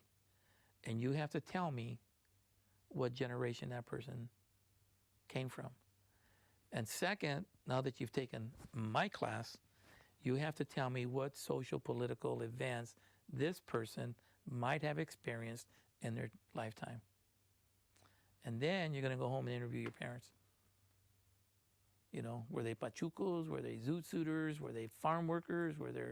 Did they work in the mines? Were they braceros? So we had a lot of braceros. We had a few pachucos and zoot suiters. We had a lot of braceros and farm workers. And so, yeah. When my students went to the local four-year college, they put that teacher to shame. Well, excuse us, teacher, but Mr. Soto told us. So when I started working at Tracy High School, I gave myself 10 years to make change. Okay? So the first couple of years are just assessment. I mean, what the hell's going on here? What do I have to do to change this? So after the first 2 years, I contacted 10 colleges. I had UC Berkeley, UC Davis, Sac State. Anyway, I had 10, even University Pacific. So I had from UC, CSU, community colleges, private for-profit colleges, and private universities. And I told them, I says, listen, we're going to change this area, but I have to have your commitment for 10 years. I can't have you bailing out, okay? You commit to me, I'll do my job, you're going to get Chicano students. So after a while, the word went out, these are Soto-trained kids, watch out. I says, good. So you graduated from Sac State in what year? Well, I got my bachelor's degree in about 72. And then by that time, I had decided I wanted to be a counselor. And in those days, you had to have a teaching credential. So I got my teaching credential. Then I started my master's degree. And but I didn't get my master's degree in counseling. I got it in social science. Then from there, I had broken up with this girls, man. So I had broken up with this girl, and so I decided to leave town. Okay. Hi, Ceci. That's the afternoon crew. We should go to lunch, huh? Huh? Go to lunch with us. Where y'all going? Wherever you want to go. Okay. If y'all go close by, because I've got a bunch of stuff to do. I've got so much stuff to do for this thing on Saturday and Sunday. Yeah. So who is it that is driving you around? Sally's husband, Michael Okay, so Sally, what's her last name? Rivera. Okay, so she left a message on our answering machine, and somebody just found it yesterday, and then I tried calling that number back, and there was no answer, but she said she didn't know where they were supposed to go. And I'm like, I don't know who Sally Rivera is, and so I didn't make the connection until you were just talking They're about supposed to do what? What did you want to know? She wanted to know where they were supposed to go, and I was like, oh, where they were, and I said, oh, I don't know what she's talking about. She said where they're supposed to be speaking at, and I'm going, I don't know what she's talking about, because The building where I think she was talking about the interview is what she was talking about. So. No, she was asking about where the workshops are going to take place. Oh, okay, but she the way the message was, it sounded like she was going to make a presentation, and so that's what threw me off. It's like, oh my gosh. Sally wanted to date me. She's a brilliant woman. But like some brilliant people, she's a little scatterbrained, and I cannot handle that. I cannot handle it. You know, she puts herself out like being weak, and she's not. Yeah? Okay, thank you. Okay. Okay, So we're picking up. So you were saying, so you were getting your master's at Sac State. And I did. And you did. And then I broke up with this girl. All right. And I couldn't be in town anymore. So I read about a counseling program at San Francisco State. And so I went over there for an interview. And I got lost in a park. And I was like 3 hours late. And the guy says, why are you here? I'm interviewing for the counseling program. That was 3 hours ago. Why should we take you? And I go, oh my God, I got to come up with something good, right? Without me, you don't have a fucking program. I'm going to make your program. I'm going to put you on the map. So you need to take me. Damn. Was this for you to be a student? Yeah. Oh. Yeah. To be accepted in this graduate program for counseling. And he says, you know what, Mr. Soto, we're going to take you. And I did put him on the map. How so? They had to call the Office of Civil Rights to calm the community. The black community had put a contract on me and a guy named Julio Jacamo. Why? Pinche negros creen que ellos son los únicos, ¿verdad? Y en cualquier posición afirmativo que es para ellos. And we told them, no, man, that ain't true. We're here too. Who was saying that? The black community. Oh. So they put a contract on us. I get a call from my mother. Mijo, what are you doing? I get the newspaper right here, front page, your picture. Some people got a little problem. So from Sacramento, I went from organizing high school students to working in the Latino community in the Mission District in San Francisco. And I hooked up with Julio Jacamo, and we started this group called LATA, Latin American Teachers Association. And we put on conferences, and we talked to students, and did a lot of stuff. Fought with negros. I had also gotten a job at a place called Centro Latino that was run by a guy named Chuck Ayala, who was pretty prominent Latino in San Francisco. But he just let me do what, he said, Soto, this is going to be your job. make something happen. So he gave me a little room, right? By the time I was done, I had 2 floors. I created a library. I had a student teacher from San Francisco State. I had other people, you know, organizing or working with kids. So you did that for how long? I did that for about 3 years. I didn't finish my master's program because, number one, I hadn't completed my first master's. I was still having my theses, you know, being evaluated and all that, and I didn't have to be at Sac State, so I moved on. And so I didn't really lie about having a master's degree. I just didn't have it quite yet. And so I started working on another one, but by this time I had been doing so much with students and them labeling us mentally retarded, and I had Serafina Creer, K-R-E-E-R, Dr. Creer. She was an expert in bilingual education. Christina? Serafina. Oh, Serafina. And Armando Ayala was also like an expert. And there was a number of people that, I mean, these were like the first in their fields. And so I had been, you know, like inundated with all this information about bilingual ed, but still this whole thing on learning disabilities came out. So before I finished my master's in counseling, I wanted to take courses in special education. So I didn't, I finished all but 5 credits. And I kept going to school learning about learning disabilities. And then in the meantime, in Tracy, there were issues going on because Cesar Chavez was coming into Tracy organizing farm workers.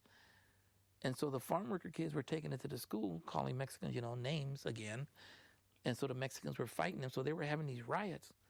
And so I ran into a teacher, and I started driving on Friday nights from San Francisco to Tracy and meeting with these kids at this center and teaching them and talking to them and whatever. So a counselor quit. And they told me, Soto, you need to apply. I said, well, I don't have my credential yet. Well, apply anyway. So I applied.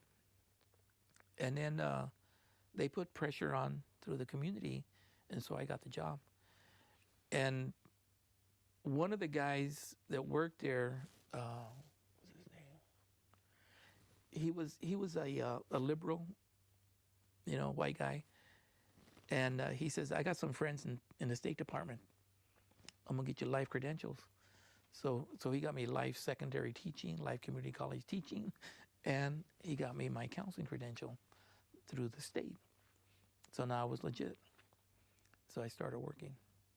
And you did that for how long? 30 years. Yeah. And then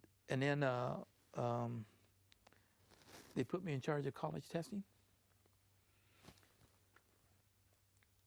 When I started, they had like maybe 30 people because it was only white people and the elite white people that were going to college.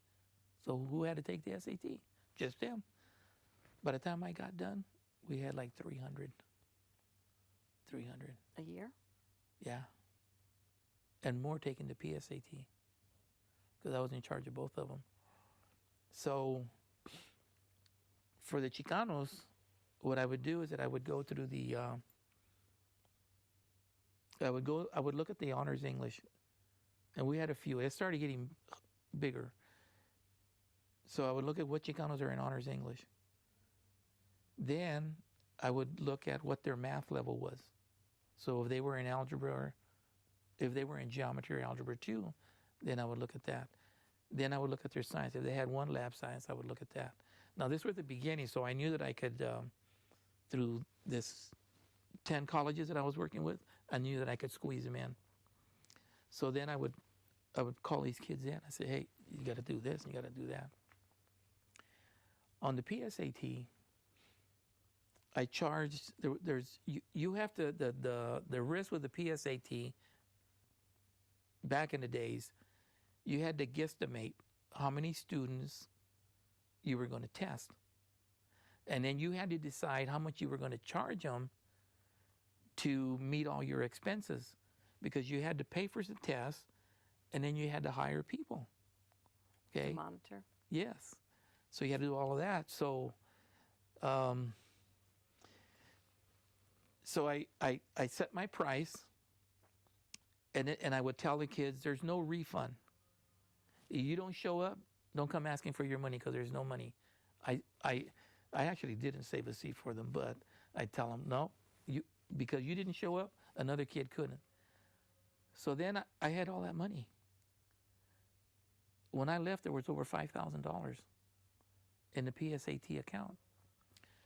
So then what I would do is I'd go to the honors English class again, and even the regular English class, and I'd tell the teacher, I says, listen, if there's any kid that you know that you think should take the PSAT, and they tell you they can't afford it, you tell them it's taken care of. All they got to do is show up. So they would give me the list. So there were people that say, you just work with Mexicans. And I said, no. I went to the honors English classes, and I told the teacher, you're teaching honors courses for your kids to go to college. If you don't match them up with the college testing, you're only doing half your job. So what I'm going to do is I'm going to make a copy of your class roster. I'm going to give you a copy. I'm going to keep a copy. When your kids start signing up for the PSAT, I'm going to have the bookkeeper every 3 days print me out a list of who signed up. And then I'm going to mark them off of your class roster, and I'm going to show you who's left. I had 99%. The only ones who didn't do it were the Mormons, because they take the ACT. Really? I didn't know that. Yeah, BYU, they do the I see. they do the Okay. ACT. Okay. Otherwise, I'd have had 100%. Wow. And that was all kids. Then I told the teacher, let me come into your class and talk to the kids about why this is important. So I did. So there were slowly but surely, after my 5th year, I decided I had to start working on white kids now, because I had pretty much got Mexican stabilized and moving. So I had to start making some white friends. So I started going after white kids too, and the few blacks that we had there in Tracy. And yeah. So you retired in what year? I don't know, 10 years ago. Okay, so during the time that you were a counselor, were you still involved in MECHA and all these other organizations? I started MECHA chapters there at the school, and I would take the kids on a weekend. There were a lot of college conferences, and I would take them. But again, I couldn't just take one group. So I took the white Mexicans, I took the Mexican Mexicans, I took the Pocho Mexicans, and I took the Paisa Mexicans. What was the last one? The Paisas, What's the that? Mexico Mexicans from Mexico, the recent arrivals. Because my idea was, you don't want people talking shit. Oh, he just likes those kind of people. Plus, they were going to come back and tell their friends. So it was going to get around. Yeah. One time we even got a speaking engagement in LA. And I had them talk about their experience, as coming to high school and planning to go to college, and their family support if they had it, or anyway, just about their experience. We had a panel, and yeah, we had fun. That's very cool. Yeah. So, okay, so then you retire, and then at some point you decide you want to do the Chicano Cultural Center. No, actually, with my second divorce, I lost a lot of money, and I wanted to get it back. And I had always worked like 1 or 2 days at adult school, but now when I retired, I went full-time working at adult school. And I did that actually until last May.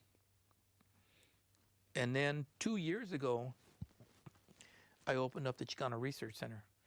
I had created this extensive, humongous library and artifacts of the Chicano movement, but it was all in my house.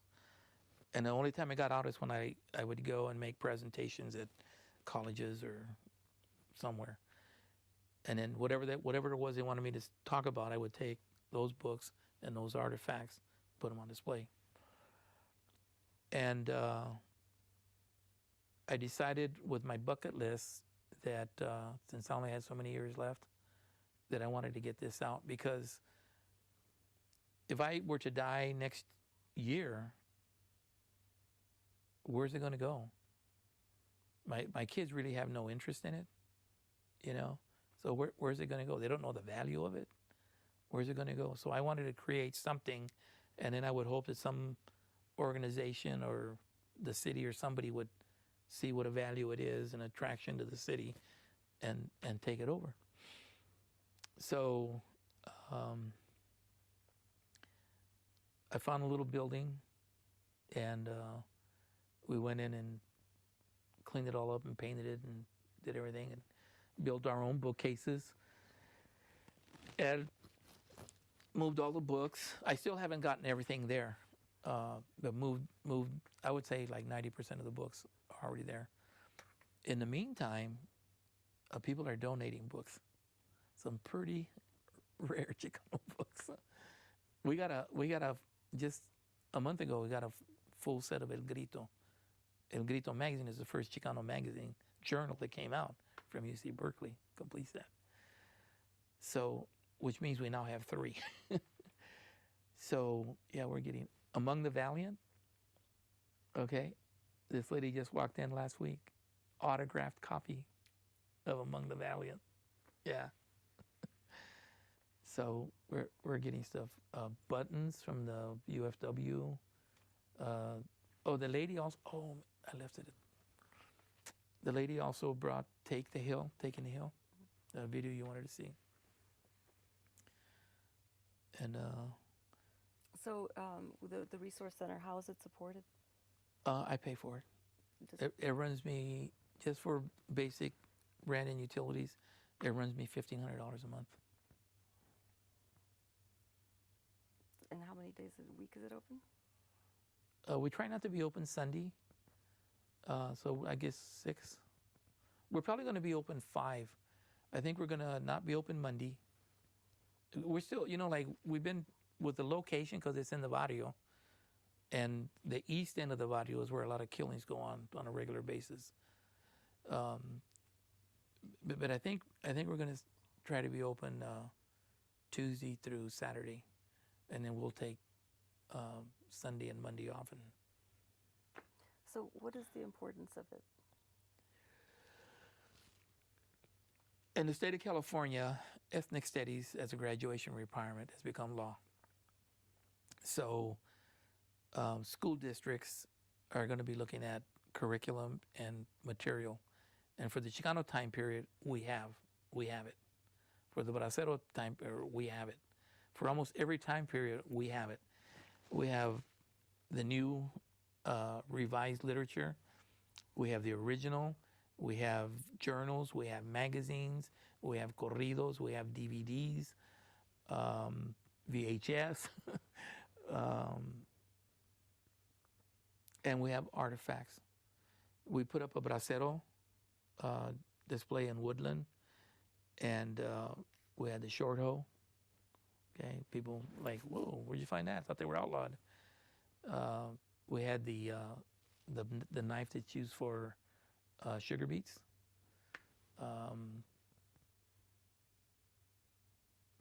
We had the knives that are used for asparagus.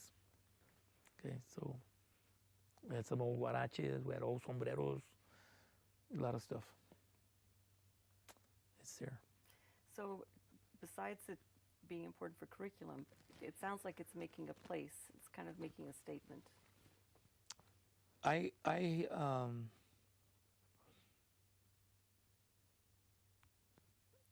have always shot for self-esteem and identity formation through literature. So I'm hoping that if we can get people coming into the center and reading and looking at the videos and talking. And if they're young people and I can take them to conferences, then maybe we can reverse that eroding process of, I don't want to be Mexican, I don't want to speak Spanish. Now they can see it. We have a lot of the movies from La Época de Oro. I was working on one of my rentals, and the lady across the street, she's married to a white guy, but they came over and we started talking. She says, oh, my father had a whole bunch of these videos. She says, I'm going to dig them out and give them to you. We can accept that. There we go. Yeah. I just, you know, I think multiculturalism is valuable. I think that we have seen the damage to families by forced extinguishing of language and culture. You know, it was ironic. We were watching Mi Familia, and when what that is. Huh? Say what that is. Mi Familia. Uh-huh. It's a movie. It's a movie with Edward James Olmos and a number of people. And Chucho, the main character, gets in trouble by the police, and they call his father. And Chucho's way of making money is selling drugs or marijuana. And so he makes a couple of heavy-duty statements. One of them being that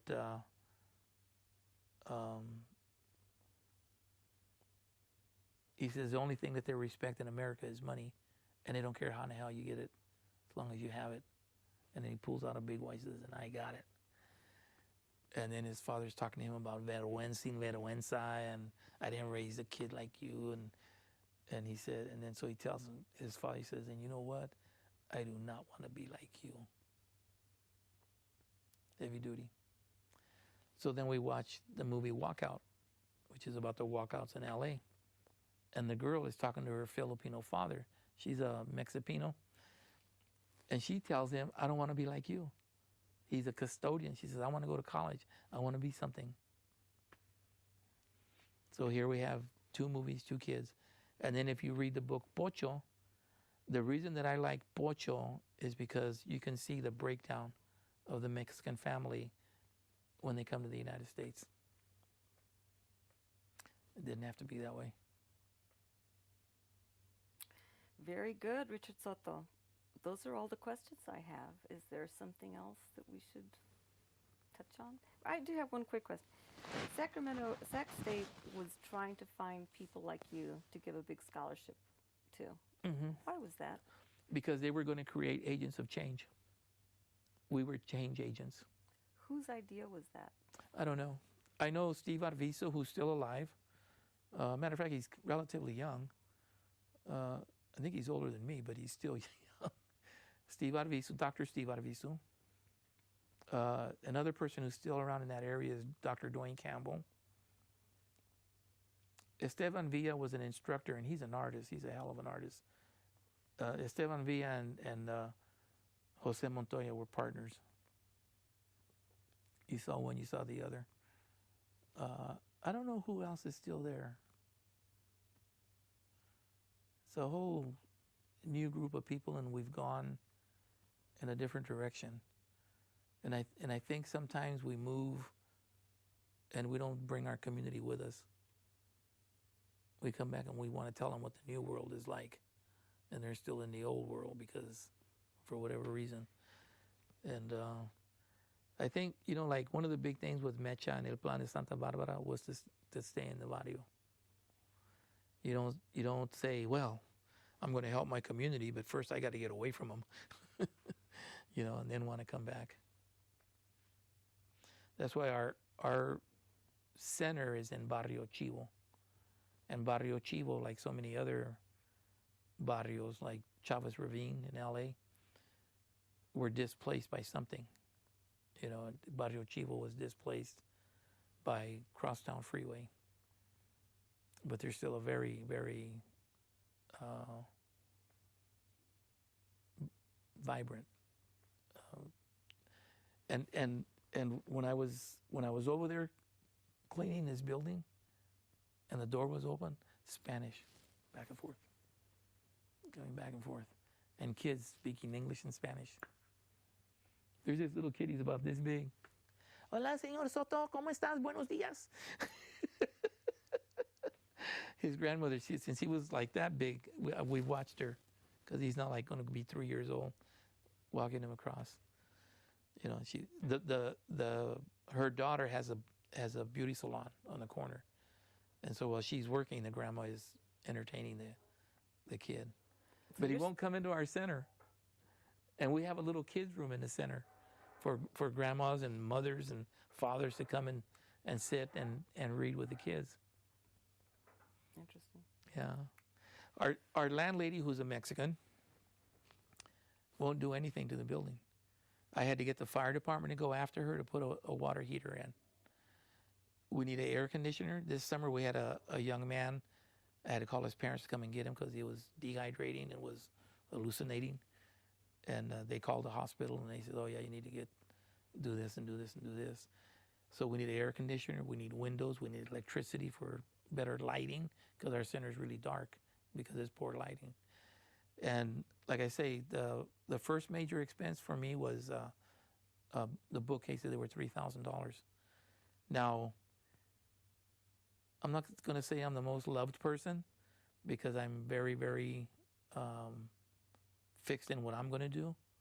And if you don't like it, that's fine. Go do what you want to do, you know. And so I pretty much do a lot. But I think a lot of people respect me because I don't back down and I don't give up. I'm continuously pushing. So when people heard that I was opening this center, they want to know how they could help. And so I told them, well, you can sponsor a bookcase. So I broke down the cost of a bookcase, and it came between $75 and $100. Most people wrote a check for $100. So then we made little plaques, and we put sponsored by so-and-so. So our bookcases were paid like that. And now a lot of my former students are retiring. And they go, you know what, we have a little excess money. I will pledge X number of dollars a month. So now this year, we're starting to see checks coming in. Throughout, people have, have given us, not a lot, you know, but have given us money. I'd like to see a fixed income so we can really plan what we do. Because right now, there's myself and my friend Sherry, and she doesn't speak Spanish. She's Native American, and she's donated her personal library to our library. So we have a Native American section. I would really like to get a good, like 5 people that's all I want to do. Because if we can start showing movies, social political movies, as well as movies on Mexico, some of the novelas, if we can do that and if we can tie in with a few other things, I really, we're like 90% in our neighborhood, raza. And if we can reverse that, I don't want to be Mexican, I think that's the time. It's 9 Ontario. Oh, that's Sally. I don't know why this does that. Hello? Yes. Okay. Hey, Maggie's going to go to lunch with us. We can go close by. The director of this program, she wants to meet you. Yeah. She says there's a place close by where we can go eat because she has to come back to work. Oh, wait a minute. Is it within walking distance? Maybe we should just leave our car in the parking garage. No, there's parking. Tell her we can just meet. Tell her we'll call her right back. Let's finish We'll up. call you right back because she's going to find us a place to park. Okay. Bye-bye. We haven't closed off the interview yet. Okay. So is there anything else that I should?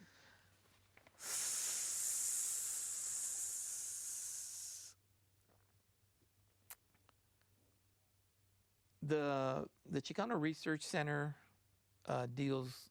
There's a lot of stuff there that deals with the past, but I think we also need to be futuristic. One of the things that has happened in the city of Stockton is that the majority of Chicanos that are being successful have left the public school system and gone to charter schools. And they're getting, a lot of them are going to UC Davis. And so I think that we still need to get out.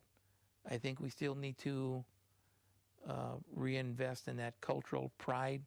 I think we still need to get our students to want to come back and help our people.